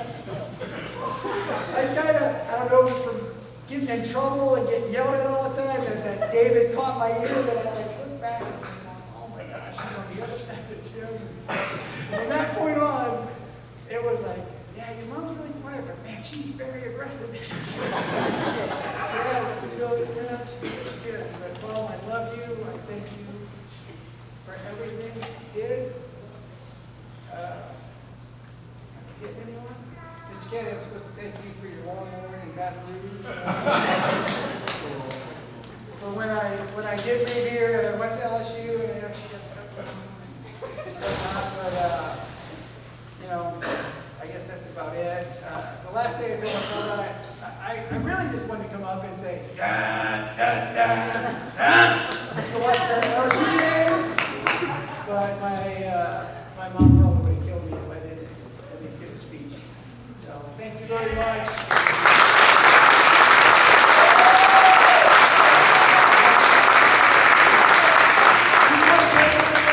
Rosemary's getting, I don't know how this works, but Miss Lyons, if you're not a participant or at least something next year, incredible. She does everything for her class. So you got my vote, Miss Lyons. those wrestlers, man. I was saying this last year, toughest guys in my class in 1966, and we just met maybe the toughest guy since him, and that's David Rowan. Thank you, David. Appreciate it. Congratulations. We have our team award and our special award remaining, and the committee decided that every year we should honor a team that has done something very special, and that team would be inducted into the Hall of Fame. And this year's team that's honored is the 1969 state championship baseball team.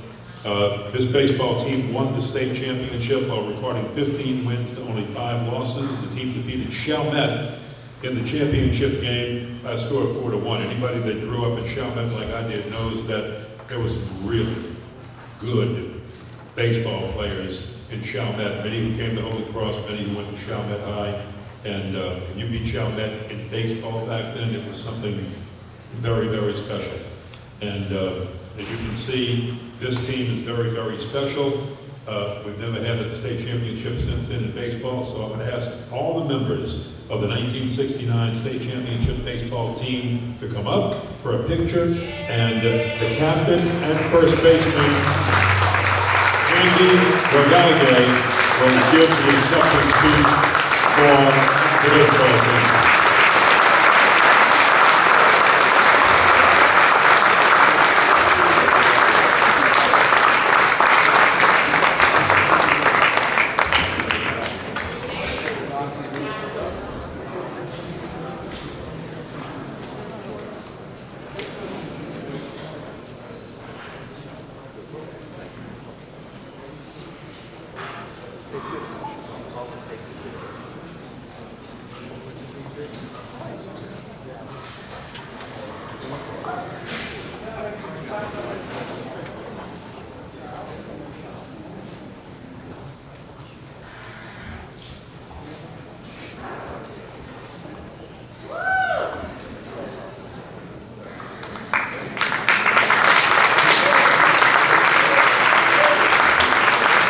Y'all can stay up here.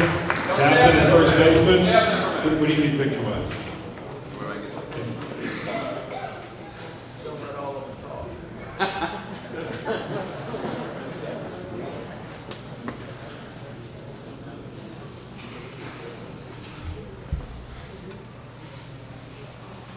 First baseman and captain, Andy Rogalde.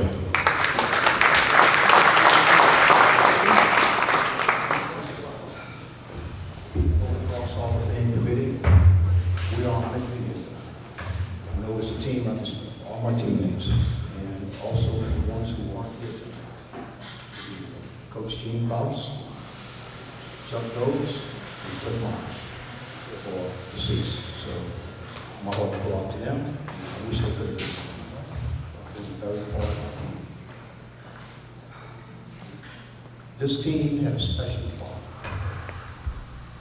We went out on the field, practice field every day, and worked hard. And we had fun. And at that time, the state championship was just reinstated for that year. My freshman year, the state playoffs were top 2 teams from each district, and they play around best 2 out of 3. Well, I guess it was the principals that decided that that was costing the students too much money, so they did away with the state playoffs. But in 1969, they reinstated it with a format of a single team from each district, the district winner, going to the state playoffs in a single elimination in Baton Rouge. So winning the first round in that district was very important. We got out to a good start. I think we were 7-1, won the first round. The second round, we had some injuries. Chuck Goes back flared up and he couldn't pitch well. Couldn't pitch at all, I don't think. I had a bad knee. I was on thin ice right there. Just fortunately enough, my knee held on the whole year. We lost 4 games in the second round. But our wishes came out with the second round as a district winning the second round. And they put up a battle. But we came up in that championship game and scored 5 runs in the bottom of the 7th inning to tie it, and went extra innings to win it 8-7. And to me, that was a great win. I think it was the greatest win in Holy Cross history in baseball. And we just never gave up.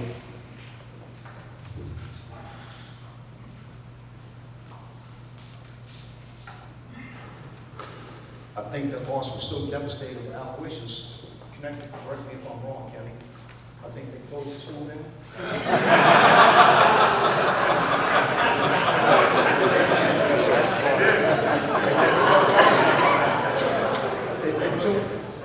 Until this day, when I see people from Aloysius, they remember that game.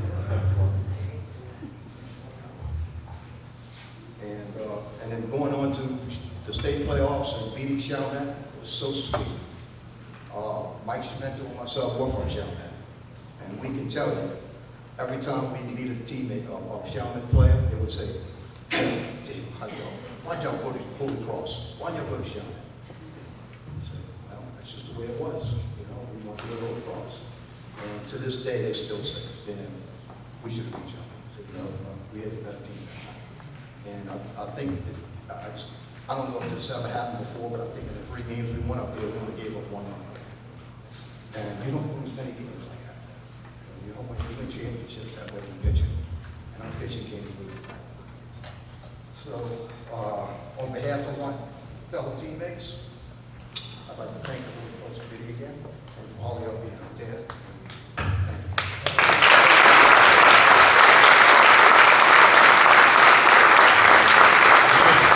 I'm going to ask each one of the teammates just to introduce themselves and tell the position they played before they leave. I'll introduce everybody. Okay.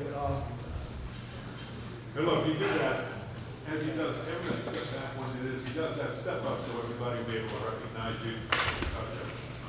Fellas, let's see if you can remember getting your bat on. Sal Sirio, third base. Okay. I'm going to introduce the seniors first. Okay. Step up seniors. All right, we have Alan Chabert, first base, outfield. Frank Hurstell. Hold your applause, please. Frank Hurstell, second base, catcher. Andy Revalier, first base. Dickie Gotro, pitcher, left field. Juniors. Fred Smith, catcher. Mike Schmento, center field. Steve Reamer, left-handed pitcher. Joe Shamber, right field. Skip Jameson, outfield / catcher. Stan Lambert, outfield. Bobby Hrapmann on the end, shortstop, pitcher. Glenn Myers, pitcher. We had 2 sophomores on the team that year. Donnie Meyer, third base, and Mark Callback, first base. That's our ball club.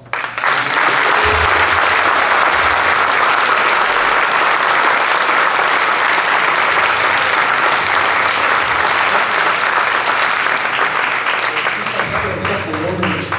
Andy mentioned the St. Aloysius game. I coached here for 30 years. I coached with Coach Lou for a number of years and coached the Catholic district.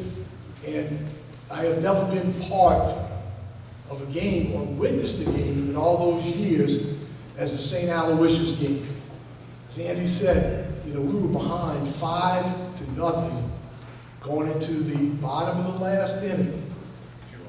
2 out, and this was it. 2 outs, nobody on. 2 outs, nobody on. Now you can take somebody and throw underhand and get a 3rd out before somebody scores 5 runs. Well, we put together a bunch of key hits, and their pitching staff got tired. Dennis Savrio was on the mound, their ace pitcher.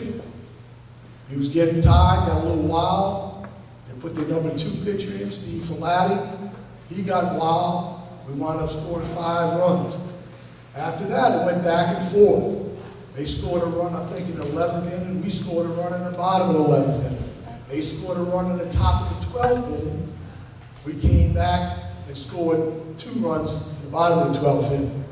And Dickie Gotro was on the mound. He was the 3rd pitcher to come in. Chuck Knowles had started the game.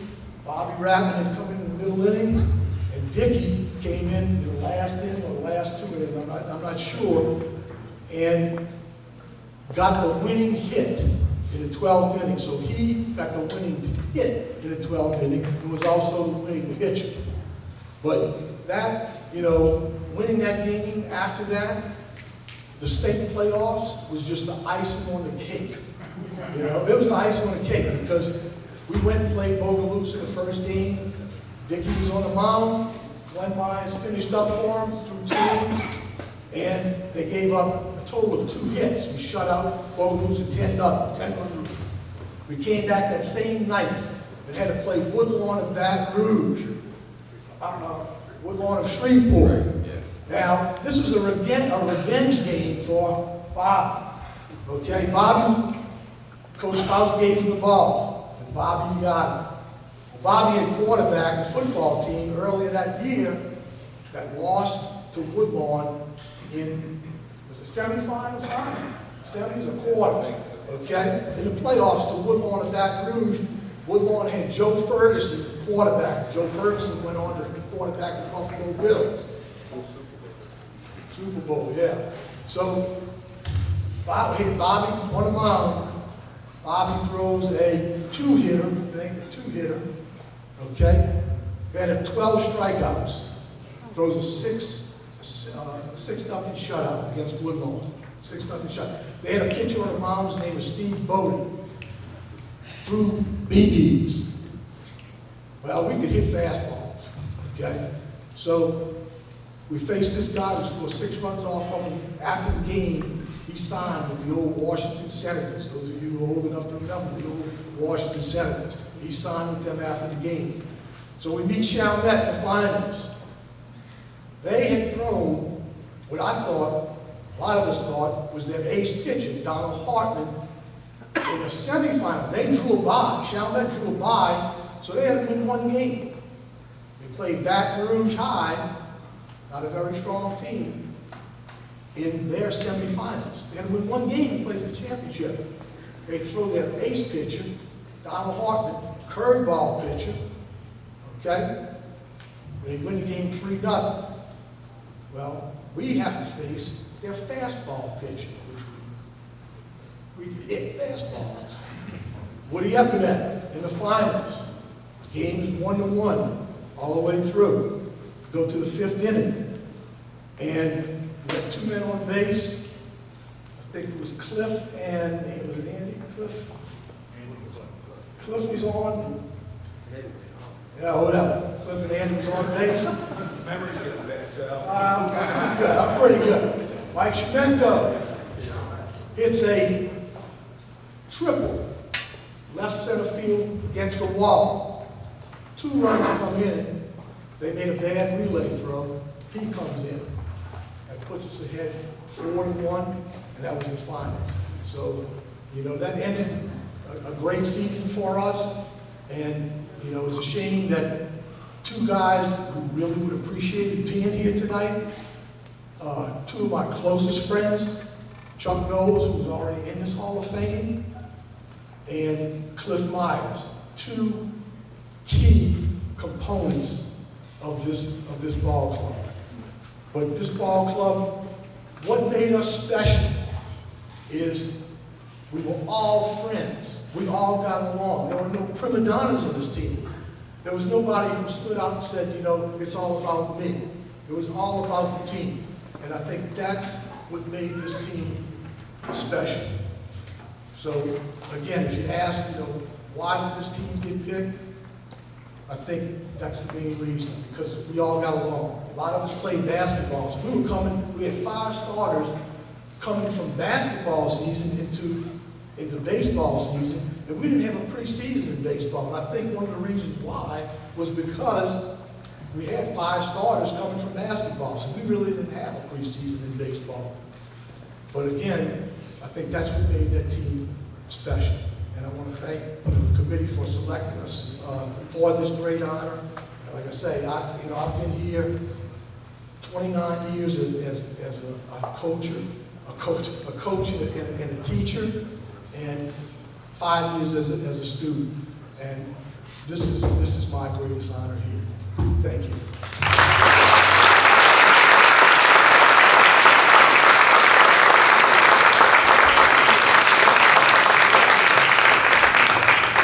The 1969 state championship baseball team.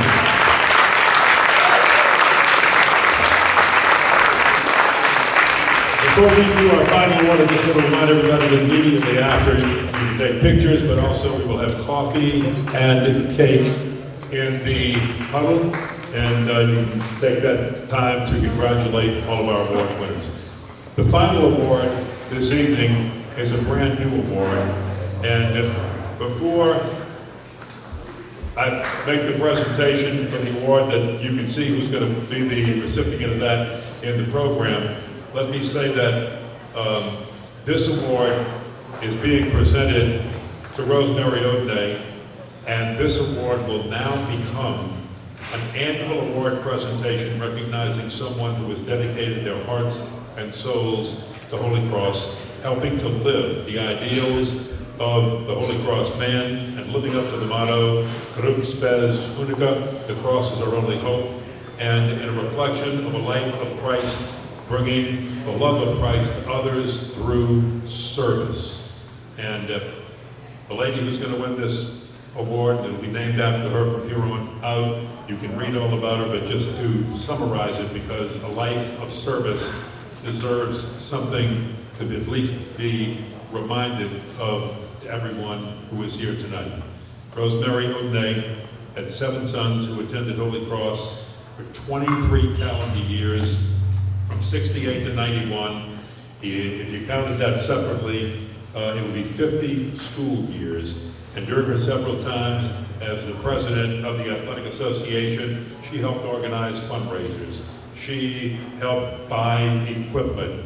She did almost everything instrumental to the building and helping of the athletics program here, including playing major roles in the wrestling. As you heard David say when he was up here, she hosted the entire 1983 state championship wrestling team and their families in Baton Rouge before the finals and afterwards for a victory party.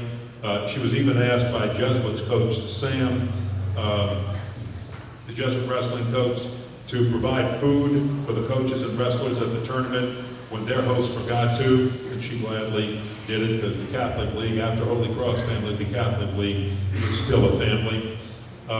She fed countless numbers of students at August football camps and meets and FCA meetings and before football games and cross-country meets, and they'll tell you a story that she puts people up if they needed a place to stay. She paid tuition for students whose families had fallen on difficult times. She was also known to even buy cleats for football players who couldn't afford them. And on more than one occasion, Rosemary had 20 plus kids sleep at her home after ball games, after school events. Once when a flash flood hit, she had 30 ladies sleeping upstairs and their dates sleeping downstairs, and she sat at the top of the staircase with a pump shotgun, and if a guy would get up to go to the bathroom, she just pumped it. It wasn't loaded, she just pumped it, and they tiptoed very quietly back to where they were supposed to be sleeping. So, well done, Rosemary. She is family. She is Holy Cross family. She is Holy Cross service, and she is all that I've stated this award will be. This year, it's going to Rosemary Odinet. In the future, it will be the Rosemary Odinet Award.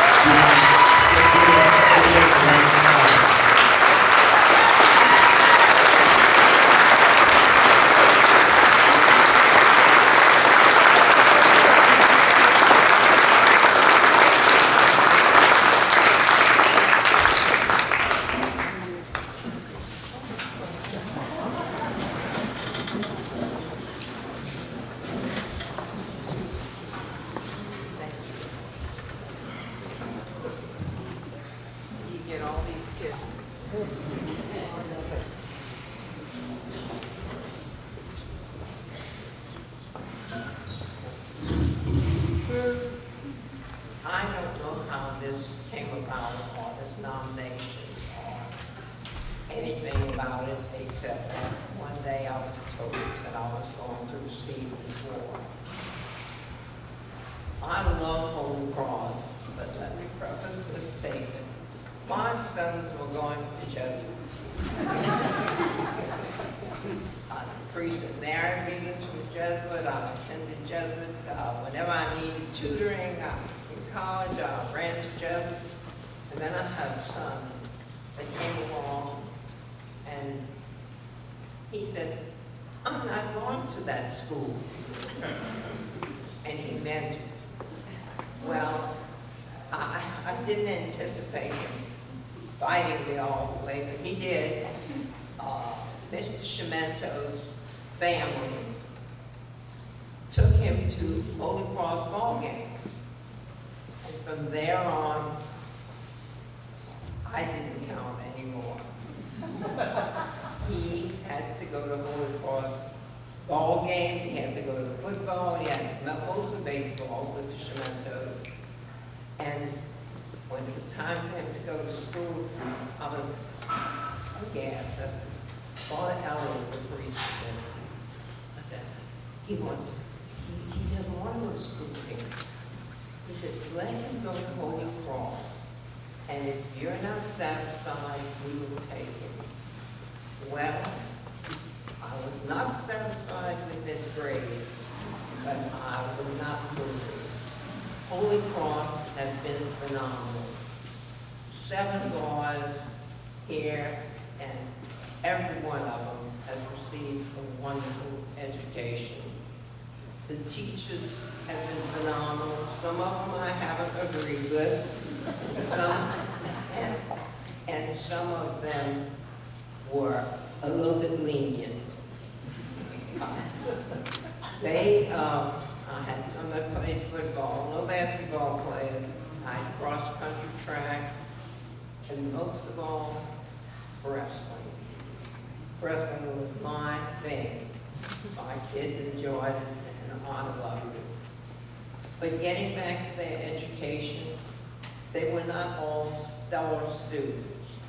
They were better at some things than others. But most of all, they loved the school, and they did enough to get by. And sometimes I mean that, get by. Some of them were very good students, and they always seemed to find friends that were like them. When David Rowan was speaking, I was listening to him and remember the days that he and my son Bert were together, which is not always a good thing. But they were always good friends, and they did a good job at Kavanaugh. Kavanaugh would come in and say, I don't know what I'm doing with those boys. But I was very close to Coach Kavanaugh. I followed the wrestling team all over. I had some play football that enjoyed it very much. And that was supposed to, who was the captain of the team, broke his leg the night before the championship game. All these little things that made me close to Holy Cross. I became friends with Coach Cavoni and Eloise, and it was a pleasure to do anything with them. I ran most of the concessions at Holy Cross because I wanted to be at Holy Cross at the ball game, and it was a good excuse. My husband, I decided my husband needed to build a track.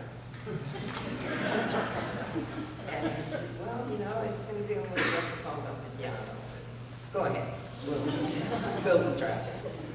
Because I had one that ran track and cross country. It's very hard to think about not having any children at Holy Cross anymore. The teachers, the faculty, and I didn't always agree with them, but 90% of the time they were right. The kids were not always right. They all did well in school, some of them better than others, and some of them, I don't know how they ever got out of there.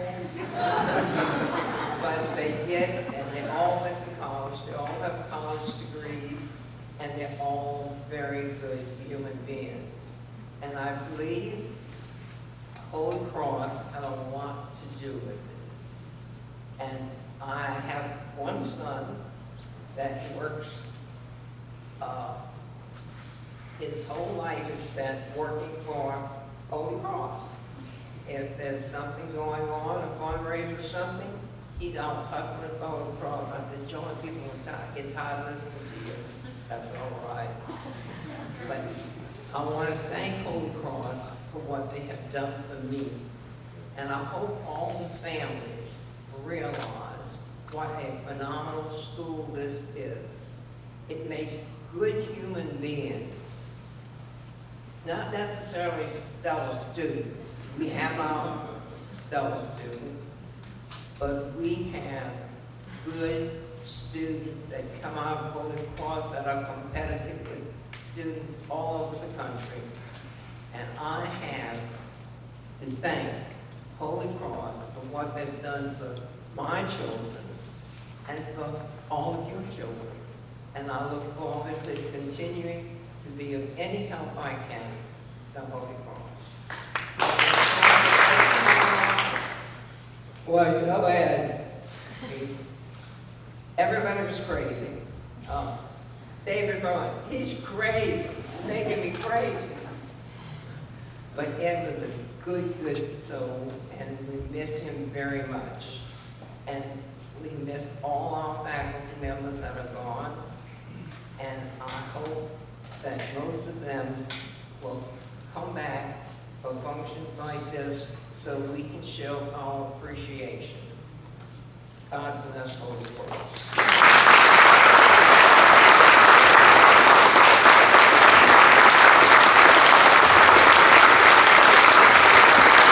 Rosemary Odinet. Three things before we close the program that you have to know about Miss Rosemary Odinet. One, Miss Rosemary, you have living a life of service close to the Lord. I see the power you have with the Lord, because when you came up to speak, even the restrooms got quiet. No one had that power tonight, and I'm telling you, amazing. That's number one. And number two, this award, which is tonight given to Rosemary Odinet as the Rosemary Odinet Award, will be presented annually at this event as a service award.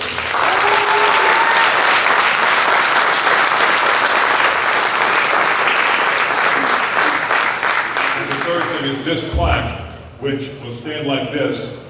This will be at Holy Cross, and every person who gets the award will have their name inscribed on the plaque, but the person who also is chosen and wins this award, or is the recipient of this award every year, will get a plaque that they can hang on their wall like this, with one half of the plaque with Miss Rosemary's picture, explaining that this is the Rosemary Odinet Award for outstanding service, Holy Cross man, the love of Jesus, the love of Christ. And on the other side, the picture of the person receiving the plaque. So that's a very special honor.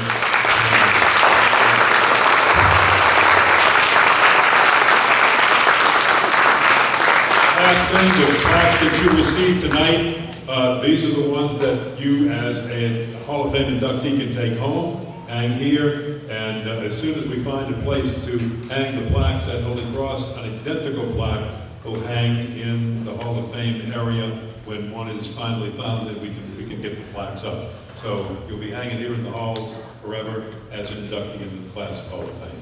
Outside of that, once again, want to thank the committee, faculty, the staff.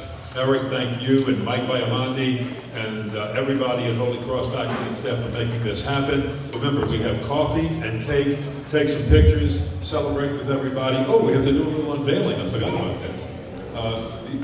Mike, where are we at? Mike's up there?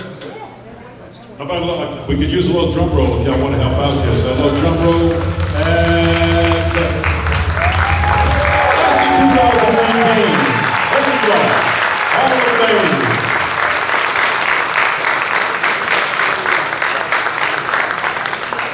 So, ladies and gentlemen, take some pictures, enjoy yourself. Thank you so very much for your attendance tonight and celebrating this special night with our honorees. Thank you very much. I'm Ken Hrapmann.